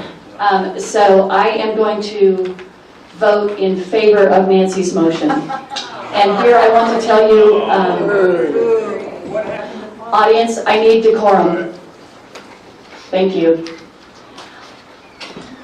I wanted to have some of the conversations with regard to this.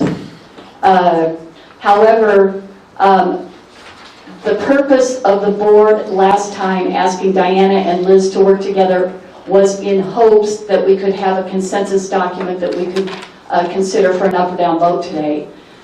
I share the opinion of those who look across 13 different motions and the impact on the charter as it stands. I think in Nancy's move to postpone doesn't mean this is dead, but we are going to postpone until we have better consensus among this board as to the purpose of the committee, the organization of the committee, who leads the committee, and where the committee reports. We don't have the fundamentals agreed to as a board. We don't have consensus on the fundamentals, let alone the wordsmithing. I know that's a disappointment, but I do have something that I am going to offer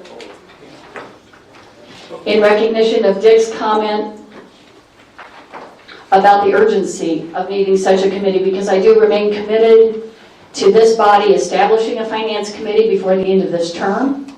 I want that to happen. But in light of today's failed vote to establish a finance committee, and in recognition that the 2020 budget season has already begun, that is, time is of the essence, I find it in the association's best interest for the board chair to establish a 2020 operating and capital budget ad hoc committee. This committee's purpose will be to advise, assist, and lend expertise to the CFO in preparation of the 2020 operating and capital budgets. As board chair, my authority to establish this ad hoc committee comes from the POA bylaws, Article 12, Section 6. Within a day, I will send this ad hoc committee's charter to the board and will invite its ratification in the July board meeting. It will be made public once the board has had a chance to review it. I would invite any property owner interested in serving on this ad hoc committee to apply using the POA standard committee application process. Again, I remain committed to establishing a finance committee before the end of this term. Folks, we do need to make progress with regard to our budgeting practices, our budget policy revisions, that sort of thing. I've had some conversations with some board members. I did not want to influence the vote on the charter by having that alternative out, so most were not aware that I was intending to do that, but my vice chair was aware and the CEO was aware of my intent to do that. And my parliamentarian was aware as well, because I wanted to make certain I was legal when I did it. Can those individuals that are interested in being on the ad hoc committee start immediately doing the application process? Absolutely, and I would invite them to do that. And I hope that's a positive step forward while we come to consensus as a board on the more lasting effect of a finance committee. I would just like to make one comment. You stated that the parliamentarian was aware that you were going to present this ad hoc committee, and it was the parliamentarian that brought forth the motion that killed my motions today. I'd like for that to be a part of the record. Actually, I'm a board director. Thank you, Diana. Yes, but you had privy to information that I did not have. Thank you. What? No,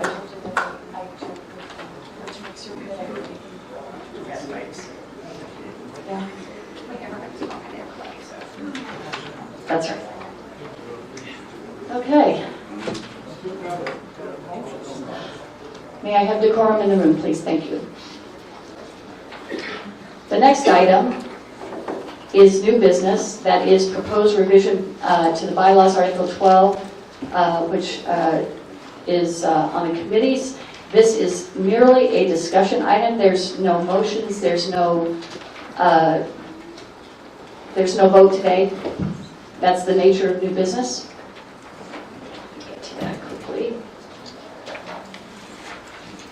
May I ask where this proposed revision, how it, Let me was just created? kick off. Let me just kick off. I have some comments here to make on that. Beginning in 2019, spring of 2019, the Governance Committee recognized that multiple inconsistencies exist between the Hot Springs Village POA bylaws Article 12 and multiple standing committee charters. The attached red line Article 12 document is offered for discussion as new business in today's board meeting. A board vote to remedy identified inconsistencies and make other pertinent amendments should be held during the July board meeting. That's a comment as to a stated urgency of the matter. Additional comments that I'd like to make before I get into opening this up for discussion is it's true we began working on this, I think it was maybe March of last year before Nancy was on the committee and before Tormy or Diane or Dick were elected. We recognized that we had inconsistencies in terms of the chairmanship of 4 of our committees relative to the bylaws. So we took that as an indication that we need to look at Article 12, and we were in the process of doing that when the new board members were elected. And when I say we, on the governance committee, when the new board members were elected. We discussed it briefly. I'm sorry, Mike? I'm having technical difficulties. We discussed it briefly May 14th. We ran out of time on May 28th to discuss it. And then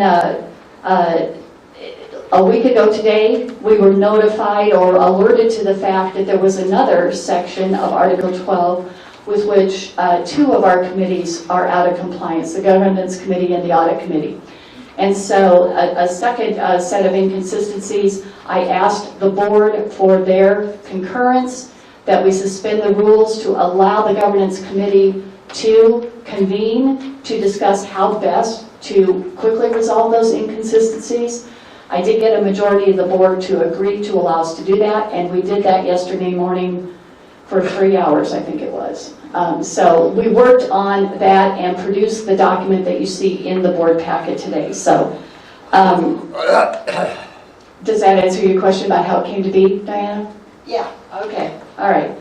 So I'd like to, there's multiple changes in this document. I'd like to speak to 4 of them that I think are most consequential. The first is Section 1. We have reorganized, no, we haven't done anything. Let me be clear, Governance Committee has no authority, no power to do anything other than to recommend to the board for their consideration some changes. So if I use shorthand and say we did this, we did that, just know I fully recognize we have no authority. We're recommending this.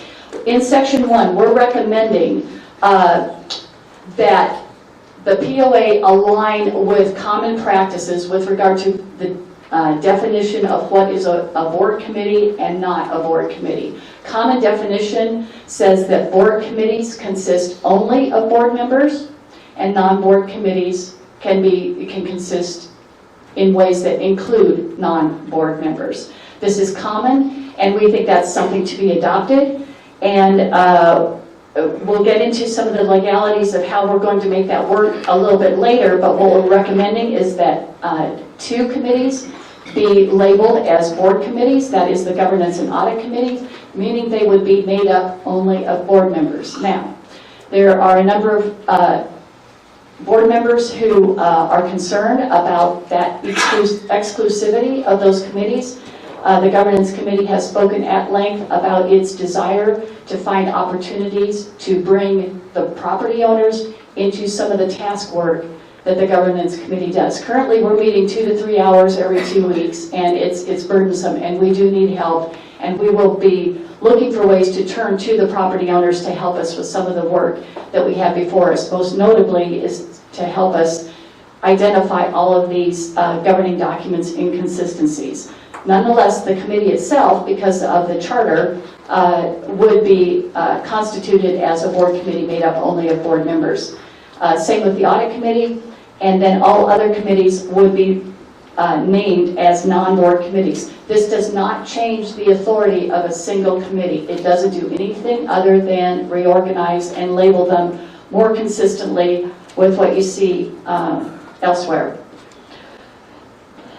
The next section that I would like to draw your attention to is Section 4, Item C. This is the first thing that caught our attention this spring.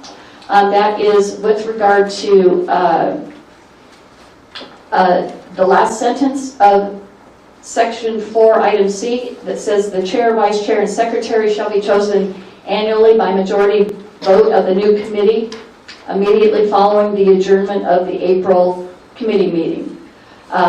We know that there are 4 committees that are out of compliance with that particular bylaw, and that includes the governance committee, the audit committee, the appeals committee, and the, help me, what's the No. Oh, it would have been the candidate.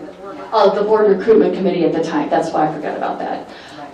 Yeah, so we were out of compliance there, and we were working on that. So the remedy that we're recommending for consideration to the board is to shift the flexibility for choosing the leadership of a committee to the charter itself rather than embedded in the bylaws. And what that means then is the committee charters have to be approved by the board as well. So there's no reduction in board oversight or approval with that move, but what it does allow is for committees, when they charter themselves or ask for changes to their charter, they can define for themselves, each committee, what works best in terms of selecting their chair, vice chair, and secretary. So it's just allowing that to move to the charters rather than embedded in the bylaws. And the way we did that is by amending that language by saying that that those 3 positions shall be chosen annually by a majority vote of the new committee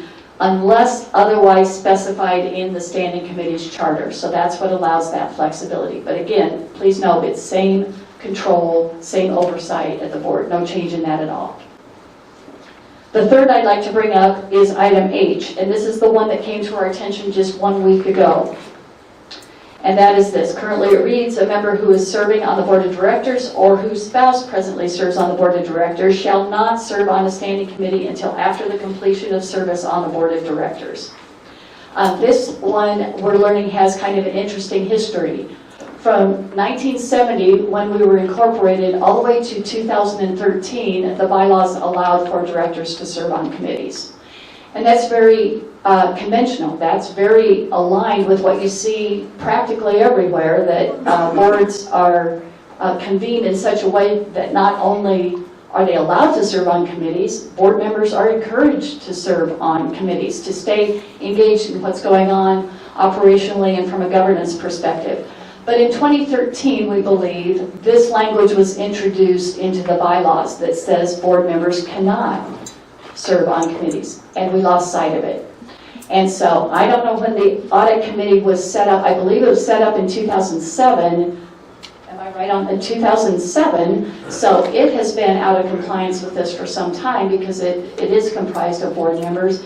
And the governance committee, which was chartered in 2017, also was chartered without recognition that they were out of compliance with item H. So what is being recommended to remedy this, because we believe there is value in a governance committee, and we do believe there's value in an audit committee, and because of their charter responsibilities, we believe those committees are best populated with exclusively board members. We are recommending for consideration at the board that elected directors may serve on board standing committees, and household members of elected directors and officers may not serve on standing committees. That's our recommended remedy on that one. The fourth and final one I'll mention before we turn this over to open discussion is Section 5. Section 5 outlines the responsibilities of the POA board liaison and the POA staff liaison as it relates to the committees.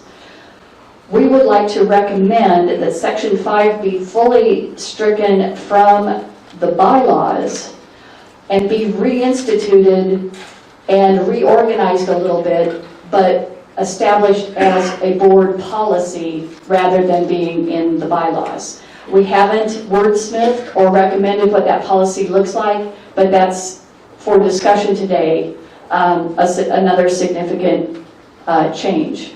I guess there's one more, I'm just going to sneak in one more. Section 6, the appointment of ad hoc committees.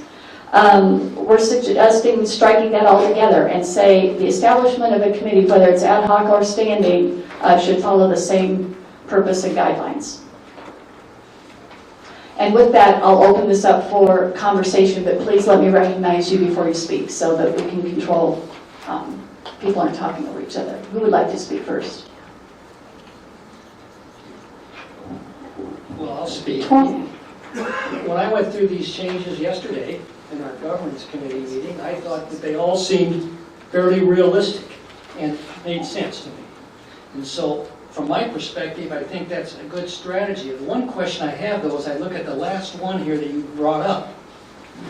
The ad hoc committee shall be appointed by the chair. Is that going to, if that were adopted, how does that change what we just did at having an ad hoc finance committee? It doesn't, because we're operating under this bylaw now. I know. Yeah. But if we adopted it, If we adopted it, then we would follow the normal process. It would be a board recognizing the need for a committee, just like we recognize the need for a finance we'd committee. never be able to have a chair do an ad hoc committee. No, and I support this, by the way. I don't think this is necessarily an appropriate thing for the chair to unilaterally have the right to do. I did it with the finance, not the finance, but the budget committee, merely because I'm authorized to do it combined with the sense of urgency that I know Dick and Diana especially have commented to today. I felt it was important to get it done. Well, then if that's the case, my suggestion might be that we find some wording around how it's possible, which I know is tough, but there could always be something that could come up that could create a sense of urgency. That's right, then you convene a board real fast. Thank goodness there's only 7 of us, and we could probably convene fairly fast and make a decision. But okay, good, thanks for your comments. Anybody else? Diana? I have a comment on proceeding forward with this. First of all, in section 1, item A, establishing a board committee for the governance committee, if to today's point, if it's fair for me to bring this forward, I am against this committee being a board committee. I believe the governance committee should be made up of board members and property owners. And I would like to know that going forward, are we going to, the governance committee as it's currently constituted is in violation of our bylaws as they exist today, has been since it was chartered in August of 2017, which is nearly 2 years. And then therefore I would ask that all discussions of any bylaw, governing documents, etc., be brought before the board, even if it has to be done in a special meeting, until this change can be voted upon. Okay, is this an appropriate format right now to discuss it with the full board in public view? That's my question. Good, yeah, this is what I'm encouraging. Leslie? I know we keep saying that the governance committee was constituted inappropriately, but let me remind you that actually the chair appointed this committee originally. So it was originally appointed. It was not a standing committee. So I think as it evolved, then maybe it became out of compliance. Also, I wanted to point out, for those that don't recognize it, in section 1 of this of the bylaws, Article 12, Section 1, the Board of Directors may constitute such other committees as it deems desirable and appoint members to committees. So the bylaws themselves contradict each other. That contradicts the later statement. So I just wanted to point those 2 things out. So anybody that loves to get in the detail of comparing and finding inconsistencies like this, I'm sending an SOS. We would love your help. So when the governance committee calls on you to assist, please consider responding. We need help. This is tedious work, and we miss it sometimes when there's only 4 of us giving the limited time that we have. So we will be calling for help, and we'll be welcoming it. Quick comment to Diana. This is probably one of the several areas, or at least maybe very few, that you and I disagree. I do believe the governance committee should be a board committee, but as Cindy indicated with the ad hoc committee she just proposed, which I think is an excellent idea, there's nothing that stops also a subcommittee made up of property owners to address exactly what Cindy just referenced. And it could be all property owners for that matter. It's whatever the committee, would end up choosing. I just feel that it's important that the property owners have a role from the get-go and be part of, even if it's only one or two property owners that are part of the governance committee, I believe that they should be involved from the get-go. Yeah, I think if you review the charter of the governance committee, you'll see that there's some things that are of a very confidential nature that would preclude our ability to include property owners in those topics. And that's why dealing with it through subcommittees probably is a better way to go about that. But we're also working on the governance committee charter because it too is deserving of some rewrite. So we've been busy. We need help. This isn't, we're not begrudgingly taking your help. We are asking seriously for your help. So be watching for that very soon. When the governance committee comes forward with their recommended governance charter changes, you'll see a call for that kind of help, because what you see here is not all of the changes that need to happen in these governing documents. There are a lot more. There are tentacles everywhere, and we get surprised by them. But we're committed to getting them cleaned up this year. I would just like to remind this body that according to our bylaws, Article 7, Section 6, Item C, violation of any association governing documents, including the declaration, articles of incorporation, bylaws, policies, rules, or resolutions, as the same may be in effect from time to time, including but not reporting conflict of interest, and that you may be removed from the office by a majority vote of the Board of Directors for doing so. And this governance committee, as the charter is currently written, the charter is in violation of the bylaws. So for this committee to continue to work under violation of the bylaws, you are also violating Article 7 of the bylaws. I think that it should stop and be disbanded, and No, decorum, please. Okay, so what you said is true for the governance committee is true for 3 other committees. Do we disband? Yes. yes, All 4 committees? yes, if that's what it takes, we are not operating in accordance to our bylaws, and that is wrong. But you know what, we agree on the recognition that we're operating out of accordance with our bylaws. Your path is, let's disband. The path that I put before the board was to say, can we work on remedying the discrepancy? The majority of the board voted to work to remedy the discrepancy. I think that's been asked and answered. That was for one meeting. That was to hold the meeting yesterday. That's right. I'll ask I'm again talking if we have about to continue. continuing on. We are meeting here today in front of the public and for them to see and hear our action that's taking place. I will then, if you would like, I will call for a vote whether or not we should continue the governance committee and all other committees that are operating outside the guidance of the bylaws. Please, I'm going to ask for decorum. Dick, did you have a comment? I would just like to go on record as saying I am against all board committees that meet in secret. I'm against that. And I'm against the CEO having a vote in those meetings. Yes. I think she should still be a non-voting member. Excuse me, Middleton, I need for this group to please not interfere by clapping, heckling, doing anything in the audience. Thank you. I think we've tried. I'm not going to defend the fact that there's some committees out of compliance, and it does need to be addressed, but I think we've defined a process by which we can get that fixed in a reasonable manner and not, at the same time, disrupt the whole operation.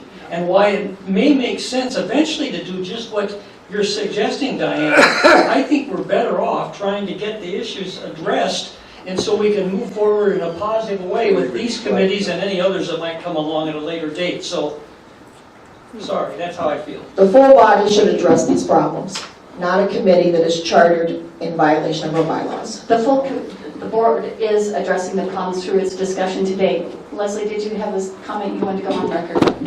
I would. I object to Director Dixon supervising me publicly. Garrison, I'm sorry. Director Garrison supervising me publicly and interfering with the terms of my contract and my job description. I did not place myself on those things. Those happened by a vote of the board, and I would ask for the board to honor the spirit of my contract.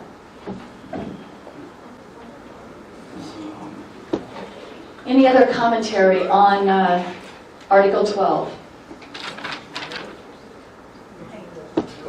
Nancy. I'm sorry to do this to you, but I have another motion.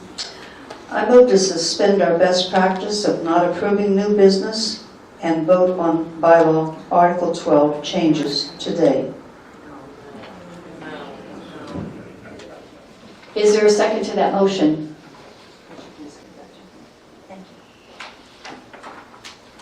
To restate the motion, and then I'll call again for a second. I move to suspend our best practice of not approving new business and vote on bylaw Article 12 changes today. Is there a second?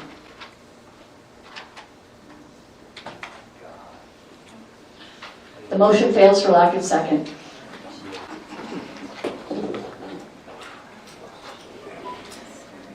We don't have a motion, this is just being discussed. Is there any more discussion on this agenda item today?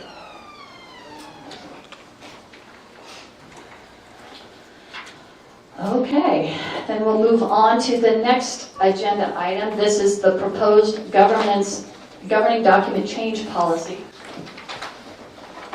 Again, this policy actually was a best practice during all of last year. And it was it was discussed with the new board members in their new board training at the end of March, but at that time it was considered a practice that we had and not yet a policy. So from that point forward, the governance committee has worked on recommending that we make this a policy. So let me read to you. The governance committee identified that the POA did not have a clear process to make changes to our governing documents and recommends documenting current practice as a policy. The attached proposed Chapter 8, Article 7 Governing Documents Change Policy assures that all changes to any POA governing document or creation of a new POA governing document are properly proposed, communicated, deliberated, and considered for approval. With that, I give you the governing document change policy proposal. What I'd like to point out is that there's basically two sections to the process. One has been already codified as policy, and that's how the board goes about changing protective covenants. A process was established, I want to say it was August of last year, in collaboration between the board and the ACC and the representative staff to define how that body proposes to the board changes in the protective covenants. So that's just reiterated here in this document for completeness. So what we're doing is we're saying, but the other governing documents, the articles, the declaration, well, not the declaration, we know how you go about that, painfully know how to go about that. The bylaws, policies, charters, anything else that is a governing document, we defined a similar process for making sure that that is well controlled, that there's no surprises. You see the governing documents listed there on the change policy, and at this point, I'll open it up for discussion. Well, I have a comment. In general, I support this document, but as I indicated yesterday, I have serious questions, and I'd actually like more legal counsel around, is the CMP, quote, a governing document? I want further investigation as to whether or not it's a plan replacing another plan that may have been developed by the CCI or John Cooper Sr. back in 1970. Now, granted, his plan's not as complete as the CMP, but the definition of a plan is sometimes in the eye of the beholder. So that's my problem with this document. Okay, very good. Anybody else? I have a question. Under section 1 of the purpose, I'm reading that changes to any POA governing document or creation of a new POA governing document. And then when I go down to section 2, the process, and I go to the other than protected covenants, I'm not seeing, and perhaps I'm reading over it, I'm not seeing any language that involves the creation of a new document. I'm only seeing language regarding changes. I see your point. Yep, thanks. Good catch. I said it was a good catch. Thank you.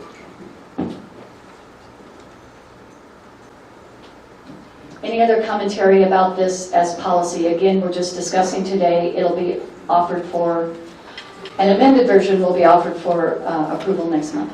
One other thing, when I see item 2, other than protected covenants under the process, where it says, okay, so the governance committee is only to evaluate these documents for their legality and impact on any governing documents. They are not to be making changes within the documents themselves. Is that correct?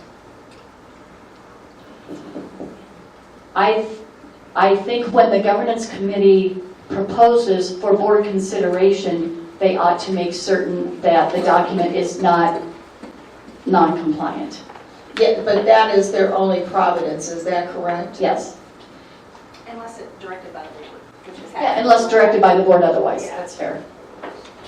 Okay, so I would like to point out that I think that because the minutes, we never did get, we're going to get to that. I don't know, maybe I should wait. Are we going to talk about those minutes of the governance committee yet?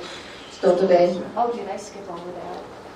Because it was a new agenda. Yeah. Because that should have been under current business, right? Yes, sorry about that. And we failed to talk about that. And I believe that those minutes had to be corrected because the governance committee did make some changes, perhaps, in the finance committee charter in their meeting, and they were not reflected in the minutes, and therefore the minutes had to be changed to reflect that. Can we take that offline and follow up, because I don't remember off the top of my head. I don't have that with me, and I Well, so note that I have the opinion that the governance committee minutes, the reason why they were removed from the consent agenda and put into current business is because they had to be amended. I have not seen the amended minutes, but it was myself, Director Diana Podewilz, who brought it to the attention that the minutes were not correct.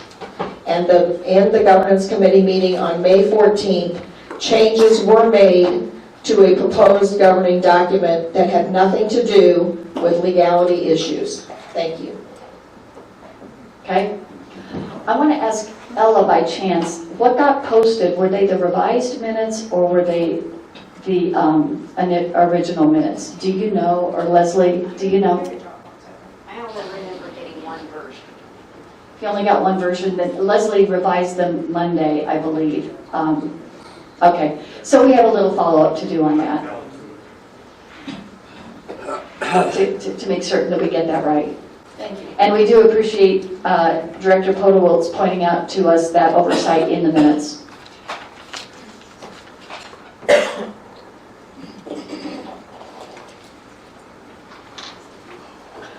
I want to finish up item 14 as it currently stands, the governing document change policy and then ask the parliamentarian to make certain I navigate myself right back to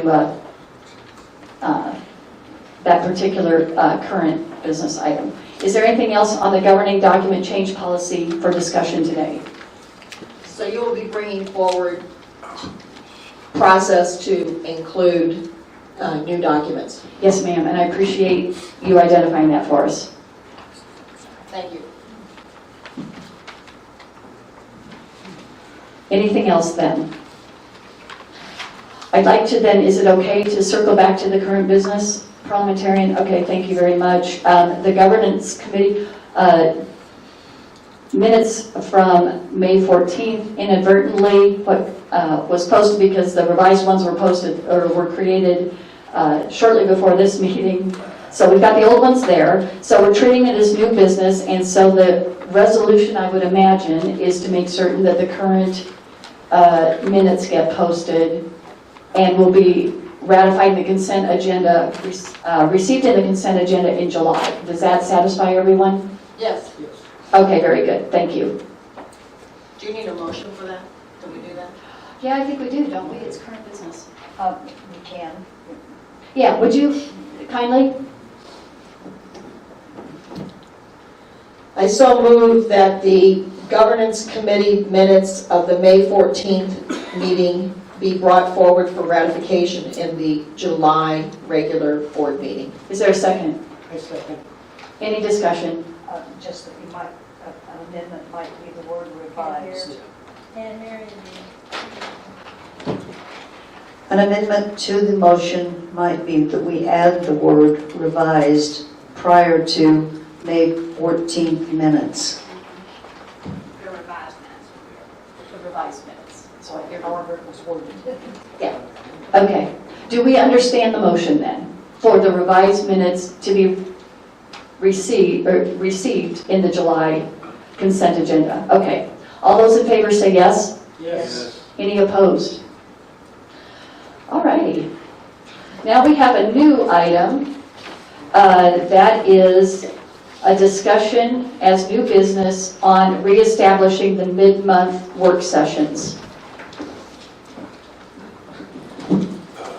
Madam Chair, I made this motion earlier. My feeling on this is that having not been on the board but a couple of months and having observed what we talk about in our meetings, I haven't seen a nickel's worth of evidence that the stuff we talk about can't be talked about in public.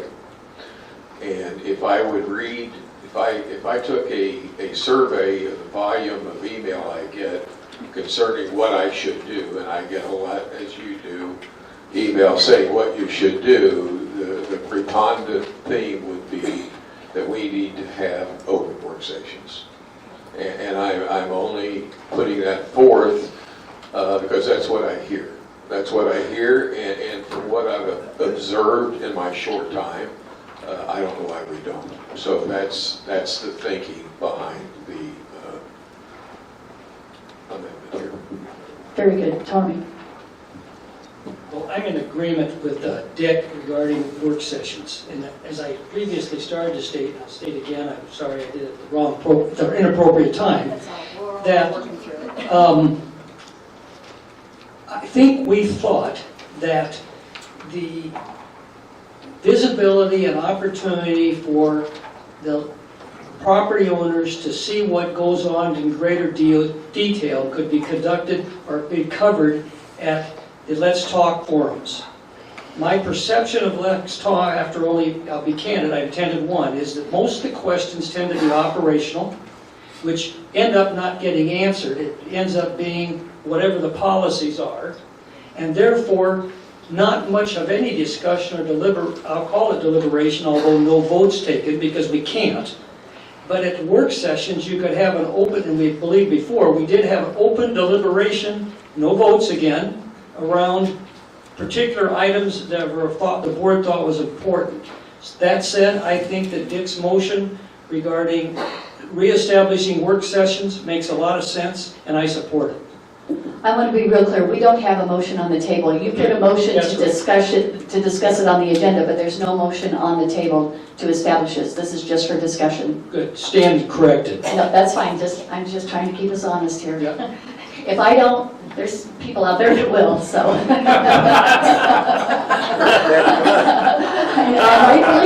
Rightfully so. Nancy? I would need history again repeated on work sessions. My understanding was that the community really only had 2 weeks before we actually took a vote when there were work sessions. It wasn't an interaction of communication, to my knowledge. Again, I didn't attend them. Let's talk maybe many questions operational, but it certainly is an open forum and open dialogue. When that portion is opened up, then they can ask anything they want to ask. Well, And we try to answer it as truthfully as we can. I know we do. My point wasn't that we should throw Let's Talk under the bus. My point was that there's a lot of discussion that doesn't take place there that, as Dick indicated, could easily be open to the public for them to understand what I'm going to say goes on in the board behind the curtain without giving confidential information. And I believe there's a large contingency of people that think that would be of value to see how this board actually reacts with each other than just at a board meeting like this, which that may not be the best representation either every day. Yeah. Me being part of the problem. Just as something encouraging, there are 47 people signed up for the next Let's Talk. There are about 7-8 recurring visitors, people that hardly miss one. But many of the names are brand new, and I'm excited about getting to do it. I'm sorry Mike can't make it, but I'm going to take his place. But anyway, I think that if the community took advantage of it, they might get the same information. Again, I can't give the history of work sessions. Somebody else here would have to. I'm going to invite Mike to speak because I know he voted in favor of adding this to the agenda, so I know you have some comments. Yeah, I do. We got a lot of committees. I don't think we bring the committee chairs up to speak enough about their issues that maybe the board can help them in.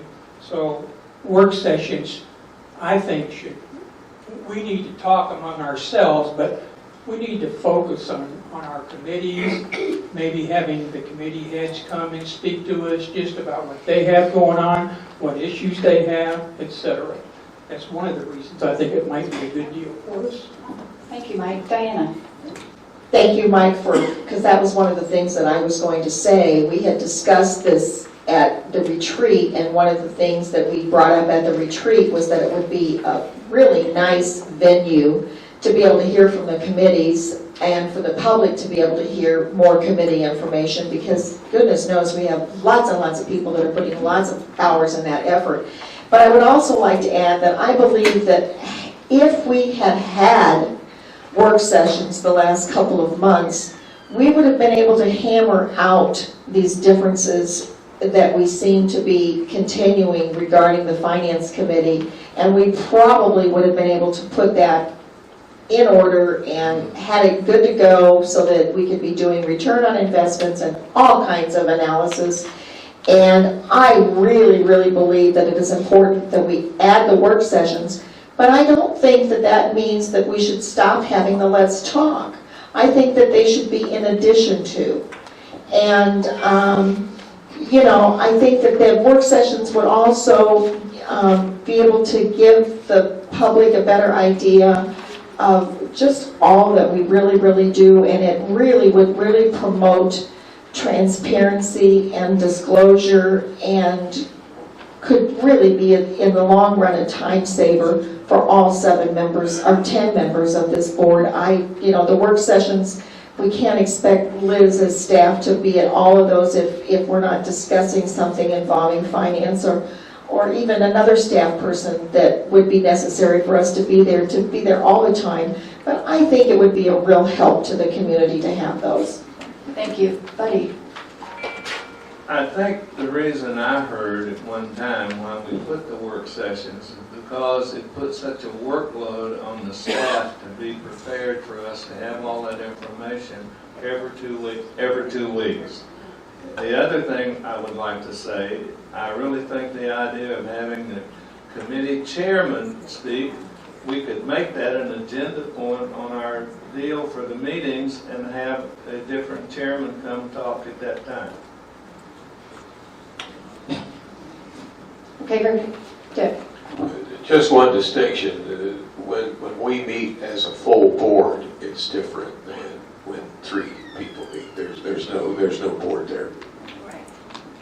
Well, Buddy, you raise a good point. You don't want to overtax the staff, but I think it's not every 2 weeks that the work sessions were conducted. If I'm not mistaken, it was, well, maybe it doesn't, I thought it was 2 weeks prior, once a month. So it's once a month, not every 2 weeks.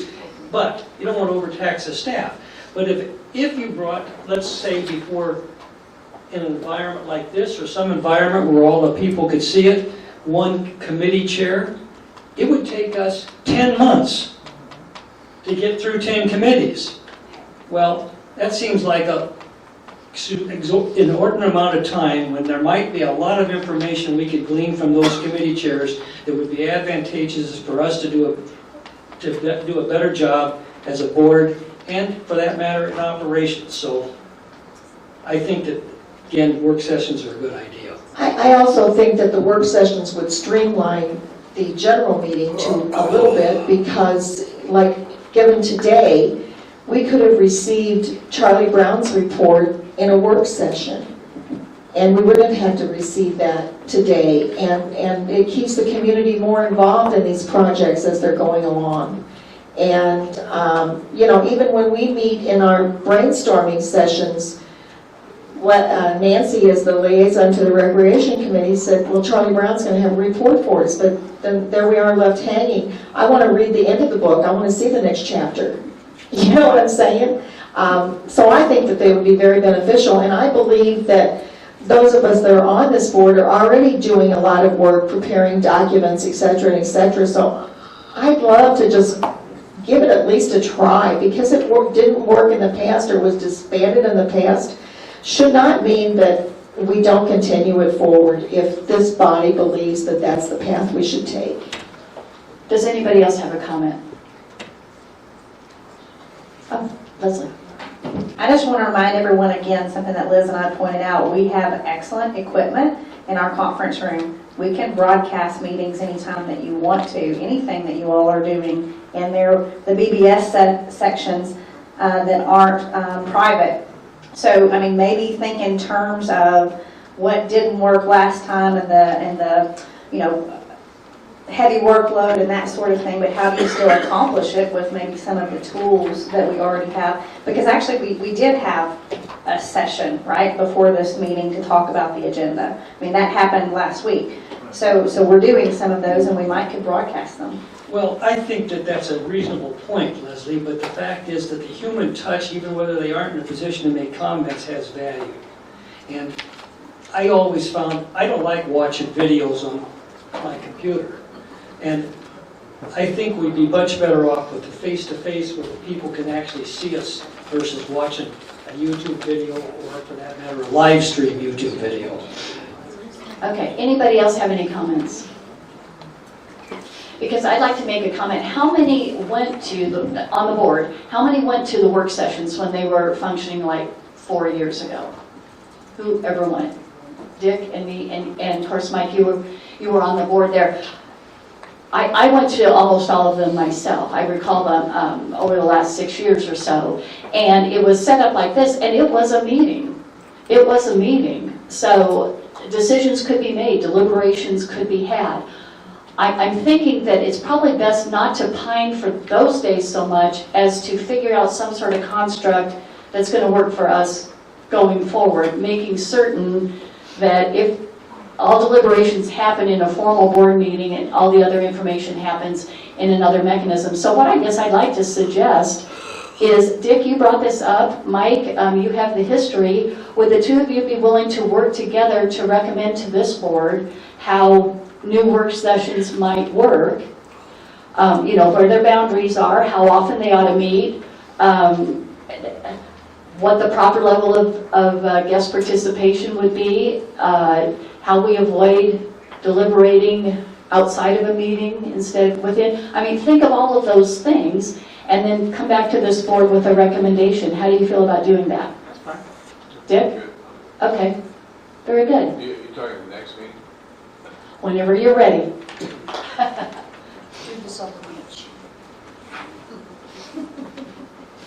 All right. Anything else then on that meeting topic? Yeah, we need to get going here. So our final topic is hearing from the audience. Ella, would you kindly bring? Oh, board member comments. Sorry, board member comments. This is your opportunity to make some closing comments while Ella gets me the board, and then I'll start calling people up quickly. Does anybody have any comments? We'll start with Dick. Yes, I do. I'd like to comment. We passed a charter today on the marketing subcommittee. And I've always felt, and during all of our SWOT analysis, what have you, we've targeted marketing as an area of an opportunity for improvement and an area of weakness. The new marketing committee, subcommittee,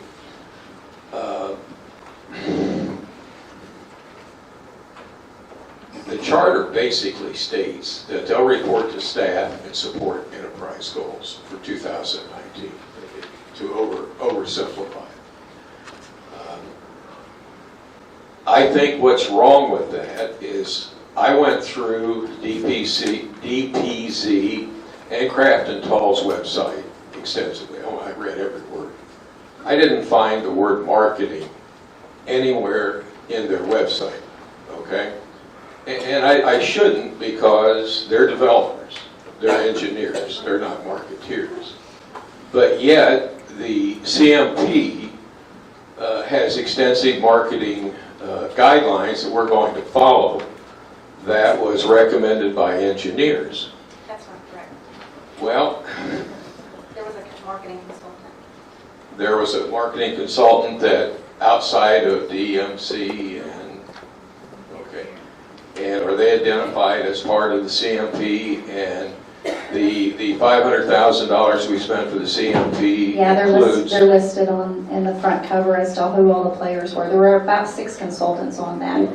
Does that all of that included in the 500,000? Yes. Okay, all right. There's nothing in the enterprise goals about improving marketing. I couldn't find. Another thing that's problematic to me, well, I won't bring it up because it's sensitive, but I'm just concerned that committee, if they're trying to do enterprise goals, will not get anywhere with marketing, because there's no mention of marketing in the enterprise goals or improving marketing. If you recall, in the CEO's strategic goals for 2019, there's 3 areas that she needs to propose to the board, one of which is marketing, and that's by August. I can point you to that document after the meeting if you'd like. Okay, Nancy. I have no comments. No comments? Yeah, Diana. I prepared some closing comments. We truly do live in a beautiful place. We've had some great concerts recently. About 3 weeks ago, we enjoyed a great duo under the stars at Grove Park, and it was free. Last week, a sellout crowd enjoyed a trip down memory lane at the Woodlands with music of the Everly Brothers and Roy Orbison, And I want to thank Terry Wiley and his team for both of these events. And I want to get a little plug here that there are still season tickets remaining for next year's Concert Association events. Our pickleball club has been able to raise 100% of the funds needed to purchase tables, benches, windscreens, and with the help of the tournament that they held in April, they are now buying the shade covering for the walkway area. It's all been approved by the ACC and it's going to happen. It's great. This is a great example of what our property owners can accomplish. We recently held a thank you luncheon for all who give of themselves to serve for the betterment of our community. Leslie and her staff provided a wonderful experience for all who were able to attend. I'm hopeful we'll have an extraordinary weather for the remainder of the year and experience an increase in the utilization of our golf courses. Maybe we can be like the USGA and encourage just play 9. I feel certain that we will be able to find solutions to resolve our governing document confusions, that we will be able to put together a 2020 budget in line with our average revenue over the past few years, so that together we may all continue to live the dream. Thanks to the Friends of the Village, I have Living the Dream decals available. They produced these a few years ago, and if you want one, come and see me after the meeting. Thank you, Diana. Mike? Well, I talk about this every year, and I'm going to do it again this year. Junior golf is off to a rousing start. There's about 190 kids involved this year. I happened to be at Magellan on the first practice day, and if you see those little gals skipping, you know everybody's happy. So I want to just say thanks to all the volunteers who provide lessons and give instructions. This program has provided Hot Springs Village with outstanding service to potential future residents. Thank you. Thank you, Mike. Buddy, you have no comments. Your turn. Thanks. I'll try to be brief. Thank you all for attending. We appreciate your involvement in these meetings, and it's enjoyable to have you here. I was a little disappointed that none of the motions I put forward or one of Dick's got approved, but there's bumps in the road. That doesn't mean that any of us are giving up our goal to serve you better. And I think it's going to get lumpy now and then, because we all are on the same page on every issue. But we are going to collectively try to get something done. That said, again, thanks for coming.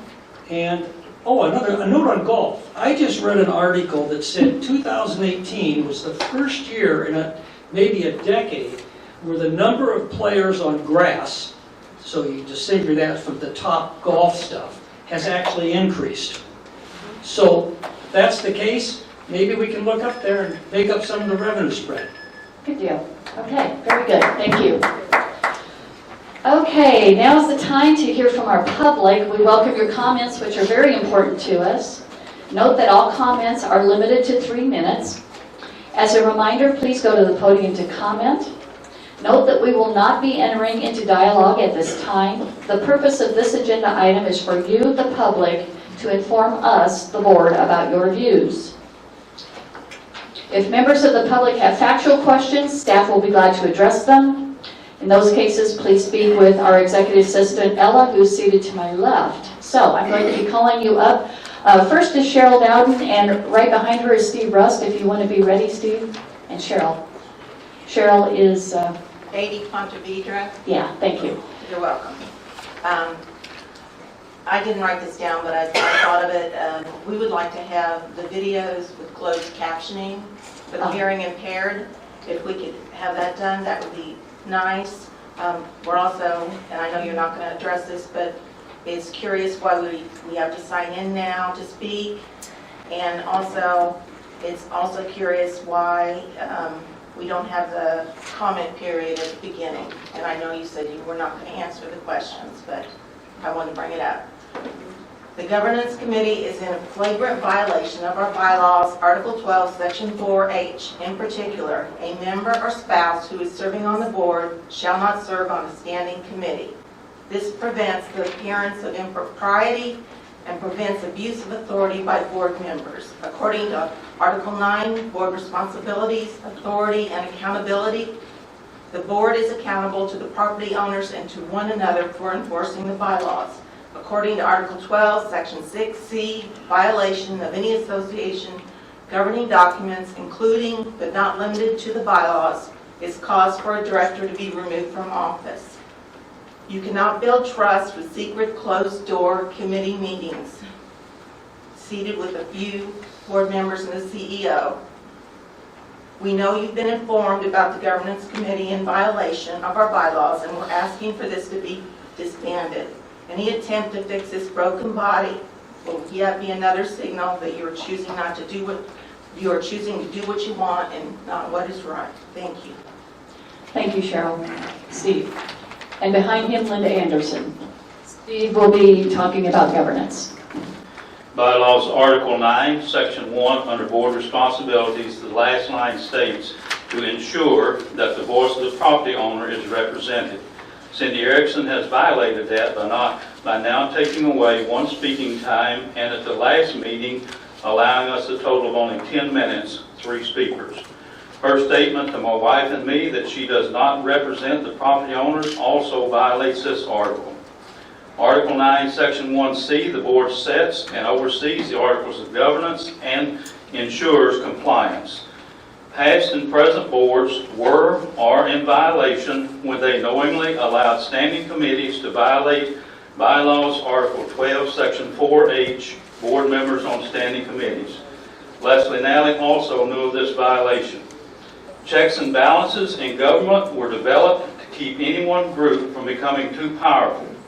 The Governance Committee, according to the Charter, seeks to ensure that the board fulfills its legal, ethical, functional, and fiduciary responsibility, and to evaluate the effectiveness of individual directors and the board as a whole. A board member on the Governance Committee evaluating themselves would essentially eliminate checks and balances, and for the CEO to evaluate the ones that evaluate her would be a conflict of interest. The Governance Charter allows for closed meetings, which is a violation of Bylaws Article 12, Section 2, open meeting policy for standing committees. Sadly, it took the CMP and amendments vote to cause mistrust and a search for where management and leadership have abused their positions. I'm disappointed in Cindy Erickson that chairs the Governance Committee in defiance to the bylaws. I'm disappointed in board members who knowingly sit on a governance committee in defiance of the bylaws. Now today you discuss changing the bylaws and the procedures for changing governance rather than complying with the bylaws. I know the new board members are outnumbered, but if you do not loudly cast a vote in opposition of what is proposed, then you will have betrayed those that voted for you. So I ask, are you really listening to the villagers as you state, or are those just empty words?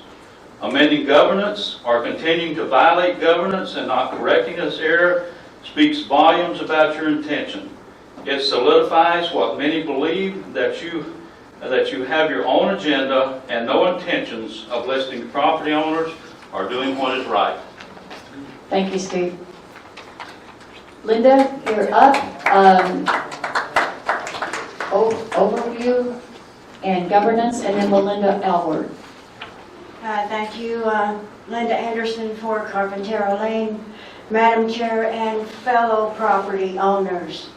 The biggest question for this board is, have you ever thought that ongoing strife and division has been created by your decisions? For the past 2 years, I have sat here and seen you vote against the interests of this community.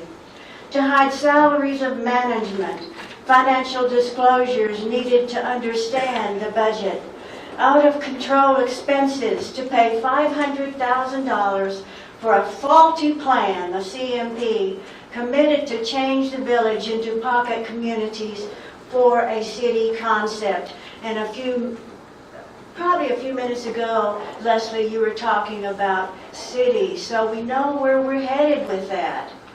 And other million-dollar projects that have not helped to protect and maintain. To form a separate real estate office and building guild to essentially push out other real estate companies and builders. To suddenly place extensive bylaws and covenants upon this community. To use media to sidetrack and remove the retirement concept, which represents the most important source of growth. To place staff and board members on committees to guide the narrative. And now to set up an illegal governance committee to hold on to power and control. To control this board by placing a stranglehold on the motions involving governing bylaws and governing documents like the CMP. Yes, the CMP, which was first represented to be only guidelines, and now has been placed as a governing document. This is outrageous, and it's a violation of the rules of the corporation's bylaws. Dissolve this illegal committee now. Remove the CMP as a governing document. Everyone serving on this illegal committee should resign as soon as possible.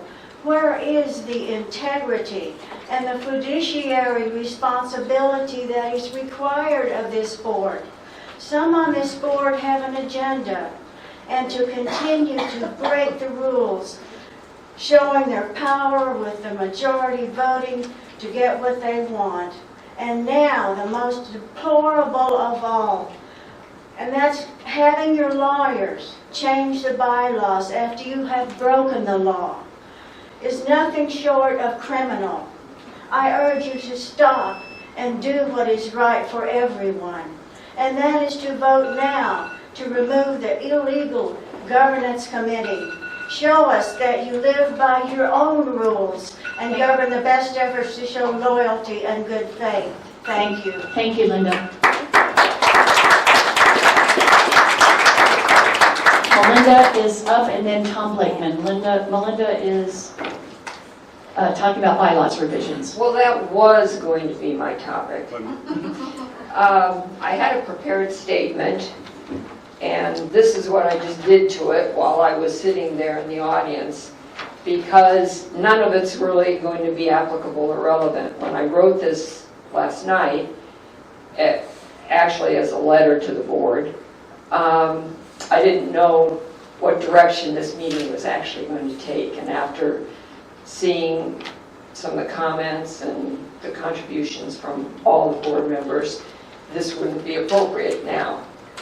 However, I thought I'd take the time anyway.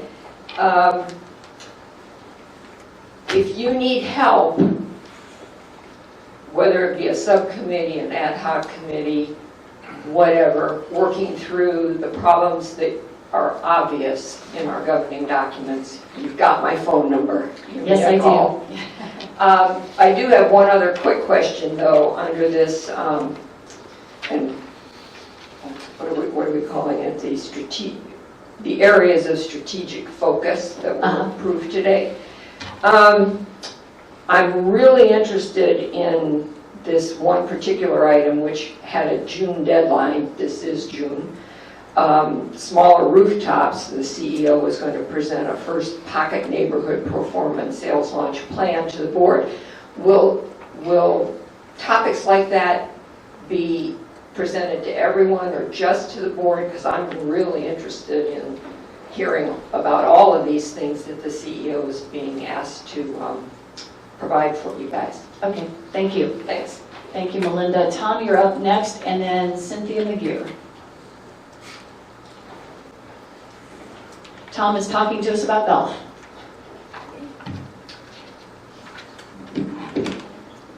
Good morning. Thank you to the golf department, first off, for recognizing that something needs to be done regarding the rapidly increasing subsidy issue. As everyone knows, subsidy is just a user-friendly name for losing money. And as we all know, the golf department lost last year was almost $2 million. $2 million in subsidy. And as the reports today clearly show, it's on track to be an even worse year this year. Weather is mentioned as the main problem. While weather is the go-to excuse, that is far from the only issue. If you look back at the records for the last 10 years, golf has lost money every year, and weather has, in almost every case, been the noted cause. That is, along with people getting older and golf declining supposedly in popularity. Closing courses judiciously is one positive step to take. It's been talked about in the ranks out in the field for a while, and I'm glad they're taking some action. It's similar to reducing the output of a manufacturing plant by reducing one production shift a day, but it's not a total solution. Freezing certain positions that are unfilled may also help, but that's not the answer. Again, it's not the answer. If those positions are in the maintenance department or the operations golf shop area, that could be a problem. If we have a course offline for periods, that would be the time when maintenance needs to be increased. There are lots of things that need fixing on the golf courses. Just go take a ride around Balboa in your golf cart and you'll see. What we really need is more incoming revenue. That does not mean raising member rates. Overall utilization rate for the courses needs to be dramatically increased. The increase mentioned in stay and play packages is, of course, great, but that's far from enough. Since we have tens of thousands of unused tee times, we need more play from outside the village. That means more non-member play. Something needs to be done to entice any and every golfer in a 3-hour drive radius to want to come here and fill those empty tee times on a day-to-day basis. Now that means special rates, promotions, advertising, and the like. Run a golf bus from Little Rock if you have to. Whatever it takes. This is apparently not being done, or at least not being done yet. Now that was the end of my prepared remarks that I embellished a bit. But as I was going out the door this morning, I happened to see on TV that in Little Rock, the city is closing 2 courses. As of today, it was announced, or last night's city council meeting or something. Hindeman Park and War Memorial Park.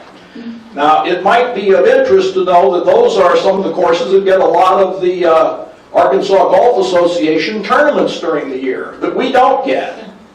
So I'm hoping, I'm assuming the golf department knows this, that they're doing something to grab that business, just like Dick talked about. Did we grab some of the restaurant business? Very It good. needs to Thank be you. done. Thank you very much, Tom. Cynthia, and then following her, Jerry. Cynthia's going to talk to us about Balboa Beach.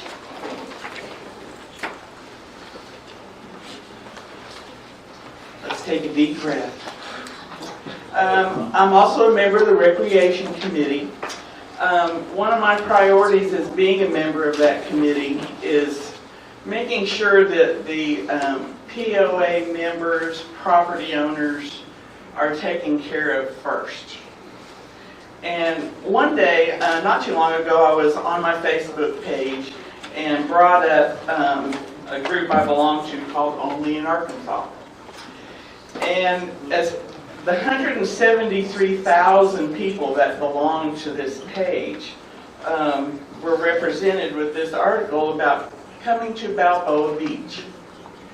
What was shocking about it is, it goes into length about the amenities that we have in the beach, but nowhere in the article is there anything that says that, you have to come get a gate pass or be a guest, that type of thing.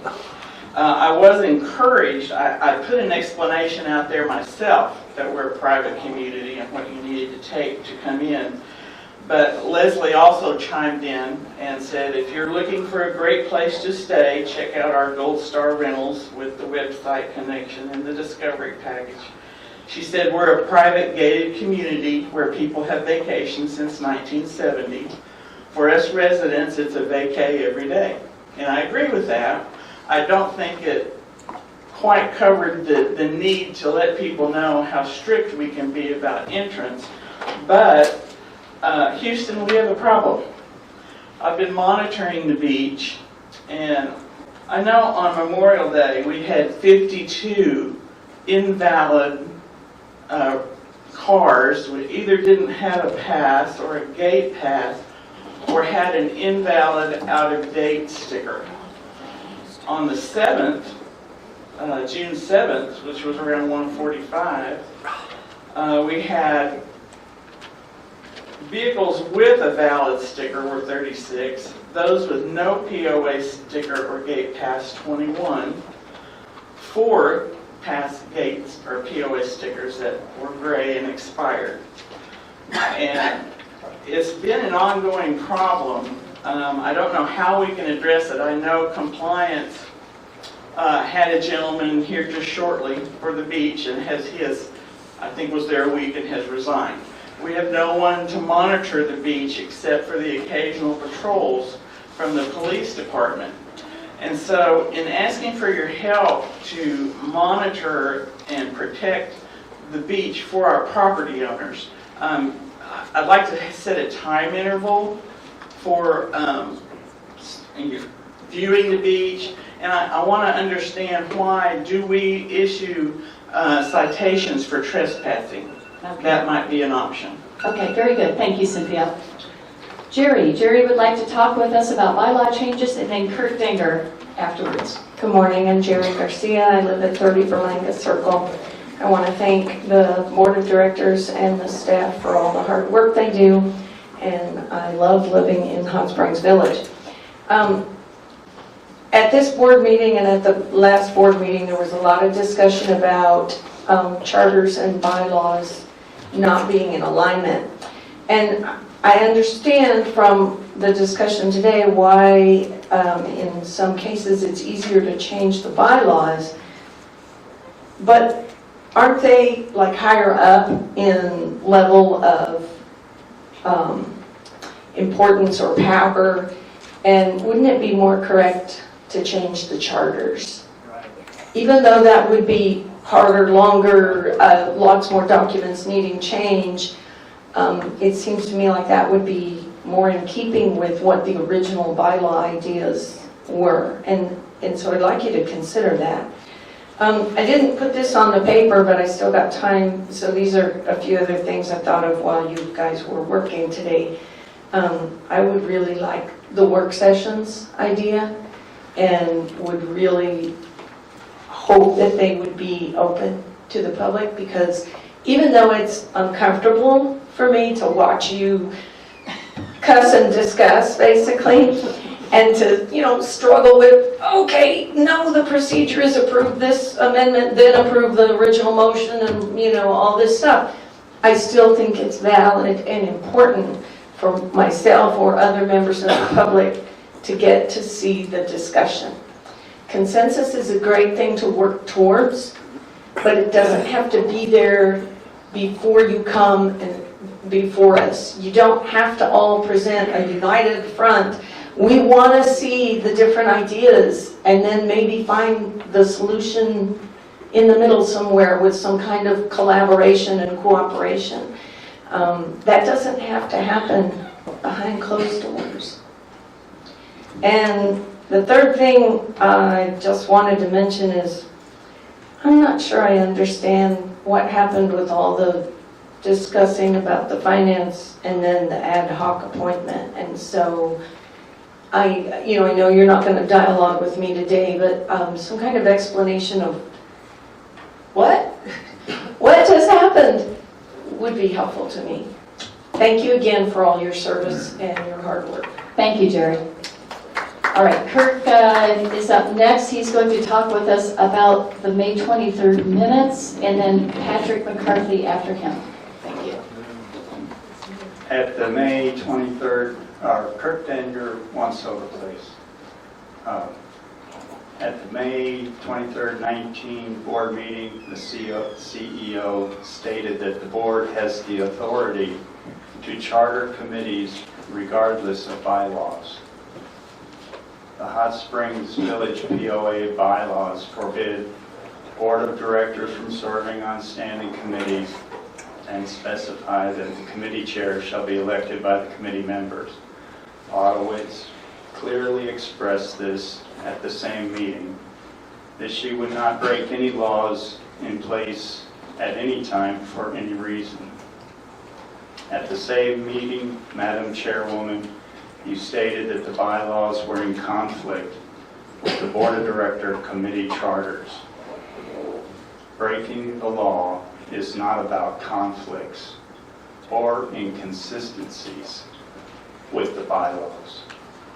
All of your committees are and have been illegally established, premeditatedly by a law-breaking board of directors, with the exception of Potowitz, Compagna, and Garrison. The Hot Springs Village POA Board of Directors, CEO and now CFO, have intentionally and criminally broken bylaws, federal laws, and state laws of incorporation, using your positions of trust